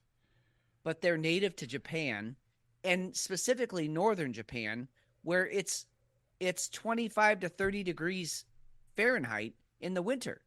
So the whole reason that they're able to spread north is because they can handle the cold. It doesn't affect them. And you notice it's in the Northeast. Right. It's not in the South. It's not in the Southwest. We have ferocious fucking spiders. We've got bugs down here that are no fucking joke. Yep. This doesn't even rank. But some liberal fucking newspaper can latch onto this shit. Some liberal mainstream online media can latch onto this shit and make a big deal out of it. It's just absolute torturous crap. So I did what Fitz does. Okay, first of all, I apologize for speaking to myself in third person. That's it's not who I am. But I went out and researched these spiders. I'm like, okay, are they really scary? No, they're not scary. But where did they come from? They do come from Japan, and the fucking legends around these things are awesome. And I think that's where the fear comes from, and has been built into this to this spider. But this actually comes from a legend called the Jorogumo, and she was a demon, a Japanese. They're called yokai, and they're like Japanese demons. And they're specifically, the yokai demons are like they specifically search out your soul. And she was this woman. She was a shapeshifter. She could shift between a giant Joro spider or a woman. And when she was in her woman form, she could summon and control these fire-breathing spiders that would search out men. She was beautiful, so she would search out men, get them to sleep with her, and then she would steal their soul, right? And what's cool about it? What was that, Hefe? Would. Yeah, right, exactly. All of us probably would. And what's cool about it is that the more I researched, every region of Japan, like all the way from northern Japan all the way down to Okinawa, they each have a sort of regionally specific story about the Jorogumo. They all it's all the same theme, this hot chick who can control spiders, but then they all take on their own like cultural flavors depending on where you're at, which I just thought was really cool. And so I did a deep dive on this thing, and I think it's probably something that some of our listeners would really get into. So I if you want more information on it, I'm not going to go into it too much here because we don't have much show left, and I know Hefe has to go, but go to Wikipedia and look up the Jorogumo and just look at the regional stories and how they differ, but how they all kind of share the same theme. Really cool stuff. I fucking geeked out on it. I was so glad that this spider invasion happened because I would have never known about this stuff. Pointed. That's pretty fucking rad. And honestly, what is Thailand's story? Are they like ladyboys that are? No, this was all. I mean, they're specifically Japanese story because it was during the Edo period. Yeah, and so the Edo period was when a lot of writing of myths and legends started to happen in Japan because they had a stable government, so people could actually stop, slicing each other with swords and sit down and write stuff. And so there's a lot of stories and legends that come out of this Edo period, but depending on where you were in the country, you wrote a different story based on the same legend. So Gotcha. Just really, really cool stuff. Very fun. I love it. All right, I'm heading Hefe, you're heading in? Yeah. All right, man. Hopefully the rest of the night goes rad for you. I hope so. All right. All right. Talk to you. All right, we'll catch you later. Later, man. So we're towards the end of the night here. Yeah. Is there anything else you wanted to get into that's real? Yeah. The only other thing I wanted to cover was the sun had a sneeze today. I think we've seen goosebumps on the sun, which are not a big deal. We've seen hiccups, which are kind of a big deal, and we've seen burps, which can be a big deal. Today was an actual sneeze, and the reason I say that is because it wasn't quite an X class flare, it was a M class flare, but the amount of material that was released from the sun from this thing was just epic and beautiful. So we've got the link here in the show notes to Ben Davidson's view of I believe this was Soho, which is one of the satellites that just looks at the sun, and watching this. First of all, the flare happened, but then the CME, the ripoff of all of this material. There's probably enough material in there to make a planet. That's how much just got ejected from this thing. Luckily, most of it is not Earth-directed, but there is a component of Earth-directed CME, coronal mass ejection, coming our way. So that'll hit late tomorrow night, which is Sunday for us while we're taping the show. But Monday morning, more likely, which is when some of you are going to be listening to the show. So expect possibly some cell phone disruption, internet disruption. If you're a little bit moody and you don't know why, or if your partner is a little bit moody and you don't know why, this could be a possible explanation because moodiness is definitely a component.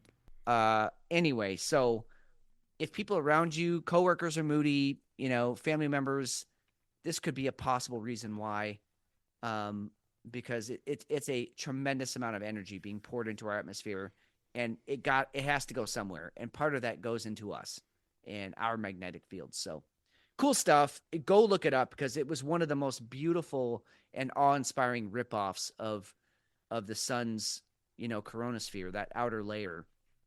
I mean, the amount of ejecta. And I know Hefe can identify with this because the amount of ejecta that came out of that thing was monumental. It was legendary. It was like generational. Porn stars. So yeah, exactly. So, given Hefe's history, I know he'll be able to identify with that. Yeah. So anyway, good stuff. Go check it out. Nothing dangerous, but it's definitely something. And we may get I don't know. The endless spirals have not updated yet, so I can't say for sure, but I'm gonna go out on a limb and say we're gonna get some pretty cool aurora activity from this, some aurora borealis activity from that much proton energy coming into the atmosphere usually lights things up. So we'll see. But again, late Sunday night, early Monday morning, it's going to be popping off pretty good. So we'll see. But that was the only other thing I had to get into tonight. Awesome. All right, well, let's go ahead and get into the final thoughts. Whiskey Hill's final thoughts.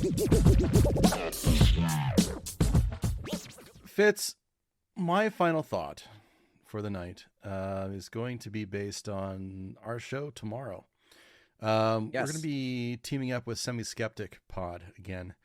I think it's going to be like a yearly thing at this point. I think these guys are a lot of fun. They're from England, Southeast England, and it's a fantastic show. These guys are really great, very thoughtful, and very, very fun. So I'm looking forward to our time tomorrow.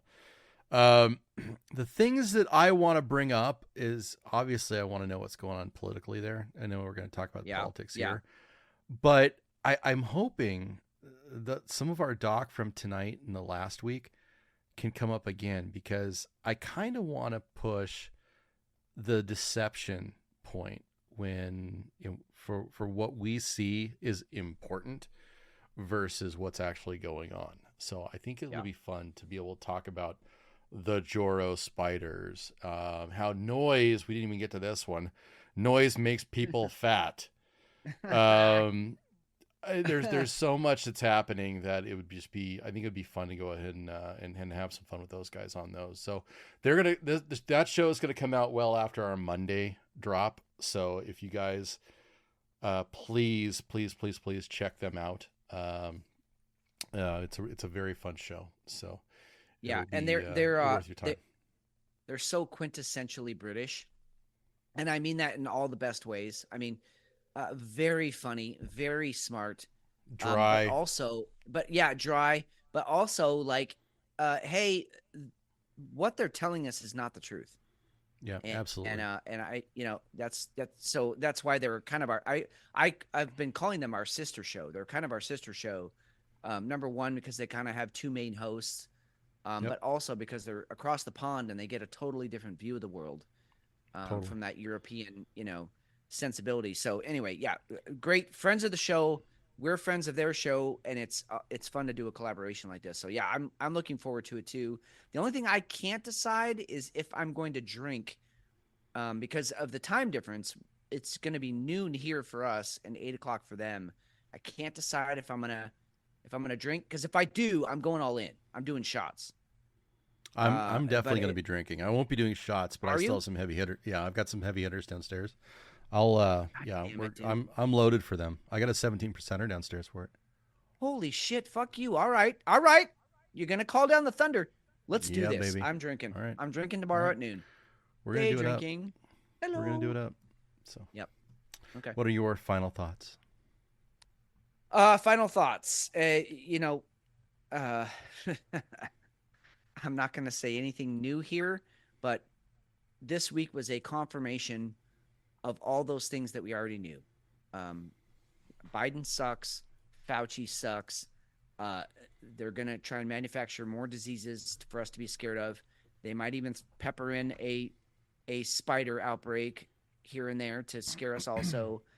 But the true message for this week is that there are legitimate foreign adversaries on this planet who don't give a shit that we're American. In fact, they despise the fact that we're American, and they're not afraid to back up their own claims to supremacy in this world. And listen, when you're number one, that makes you the biggest target. And so we can sit here and be like, oh, they wouldn't dare. Actually, by being number one, we're daring them. And you can only be dared so many times. Triple dog dare you. What are you going to go up to, octillion times dare you? At some point, you have to act. You have to say, all right, fuck you. I'm gonna swing. And if I miss, fine, but I might make contact and you might go down, and now I'm the big kid on the block. And I feel like the fact that the Russian stuff, the Ukraine stuff was really buried this week, and that we only got little snippets here and there. I feel like it's probably a bigger deal than they're letting us know, and we need to keep our eye on the ball. That's much more scary to me than a fake bird flu. I don't care about the bird flu. I do care about Putin saying, "Hey, you're our enemy now." That's scary to me. So keep your eye on the ball, guys. Interesting couple of weeks coming up. By the way, tomorrow is the official end of the Saudi contract for oil for the United States. Yeah. So our U.S. dollar, if it collapses tomorrow, and I'm talking globally, I will never hear it. The stock market will be healthy on Monday morning. But if it collapses globally, you're going to see some really big moves being made in the next 2 to 3 weeks. That's my final thought. Cool. Which beer are you taking to bed? You know, I'm taking this hazy from Bow and Arrow Brewing. I really they did a great job. Again, not a sex beer, not something that I'm going to crave, 12 months a year. But holy shit, for a summer beer, for something that you just kind of want to like cut through the bullshit and just like have a pure IPA, hazy IPA, really well done beer. I really like these guys because they don't fuck around. They just say, hey, here's what we're doing. Like it or not, this is who we are. And I happen to like what they're doing. So good stuff. What about you? What are you taking to bed? I'm actually taking the hooker. Yes. She might not like it, but I'm taking the hooker. Blam is going to be my choice for the night. Nice. Just a delightful beer, and I love the first. It's like 1A and 1B, but this one, I love the dry ending. It's a little bit fruity. It's a Pinot Noir. It's mouth-watering. It's just so enjoyable. Like I would buy several of those, and then I would cellar them, and then bring them up every year. I would go ahead and bring them out. So I'm super excited that I was able to secure them, but 2 that I'm going to be able to try and get these and send those up to you because I think you're going to be absolutely delighted with them. Very Dude, fun. I mean, you'd be my hero if you could make that happen. Because like I said, we can't get any of that brewery up here. But so if you could send them up here, that'd be awesome. So just a closing thought for everyone to think about. We don't have to answer it tonight, but what do you think the ratio is of men who fall in love with their prostitutes versus prostitutes who fall in love with their John?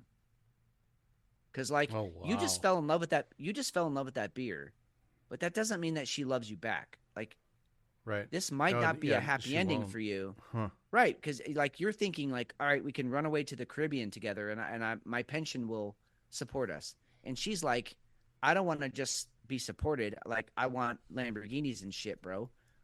What do you think that ratio is? Because I feel like for men, we fall in love pretty easily when it's about sex. And I feel like, the prostitute or the woman that we're interested in, not that women are prostitutes, but I'm saying some women are, and then they're like, dude, you're not offering anything that I want. I just was doing this for a trick, or I was just doing this for a cheap date, or I was just doing this to get back at my boyfriend. Like, I wonder what that ratio is. That's fascinating. Did you just ask Grok? Yeah, I just asked Grok. That's awesome. That's awesome.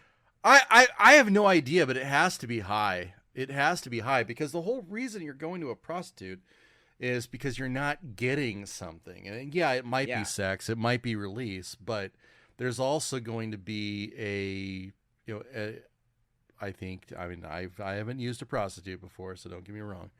But I would think that there's also a togetherness, there's a emotional impact there that you're not getting. Whether it be just conversation, the holding, after, coming coitus, cuddling, whatever, I would think it's got to be leaning into those that use the prostitute versus the actual prostitute, because it's business for them, right? Majority of the time. Oh yeah, exactly. I definitely think it's like an 8-to-1 ratio, probably. So there's a study that was mentioned in let's see. So I'm just going to read what Grok has. It's challenging to provide a specific frequency for how often men fall in love with prostitutes, as an individual experience and emotions can vary widely. However, some studies and accounts suggest that emotional connections can form in these professional relationships. For example, a study mentioned in the provided context indicated that over half of the participants reported having given gifts to providers outside of their sexual exchanges, and over 1/3 reported that they could marry an actively working or former provider. That's a hell of a ratio. Yeah. Yeah, it just made me think, because you were like, yeah, I love this beer and I'm going to marry her. And I mean, like, what if she's like, fuck you, dude, I hated you. I hated your mouth. True. She walked out. She already walked out on me when I first tasted her. Yeah. Yeah. All right. I mean, because I'm with you. I will honestly say I've never fallen in love with a hooker or a stripper, a dancer. Let's just say dancer, because they are professionals. But I have felt myself falling. Like, I didn't let myself go there, but I was like, I could see myself with this person, and then it's like all an illusion. It's not true. So But those are the best ones. Right. Exactly. Yeah, all right. Scary shit. WhiskeyHellPod.com is the website. You guys can follow us at whiskey_hell on X, and go find Whiskey Hell on Instagram. You'll find a little bit about the show, but you're going to get a bunch of memes and videos that are absolutely awful, and it's absolute fun. So definitely go check us out. We thank you guys for listening. Everybody in chat, Beard of Liberty, Joe Bonnick, L. Aaron, you're in your fucking names. I had to say it, Pod. Tabby and Mike from Gray's Tap Room, Jay, Porn Stash Build, Buttercup was here. Did we mention Joe? Yep, yeah, we did. Yep, mention I got Joe. Yep, Joe's there. Okay. And Moxie, Calliope. Oh, Thank yes. you. I know you're working. Yep. So, yep. Our medical advisor. Thank you very much for listening. That's going to wrap up the week. I'm Steve McShane. I'm Fitz. Think critically. Act accordingly. We'll talk to you soon.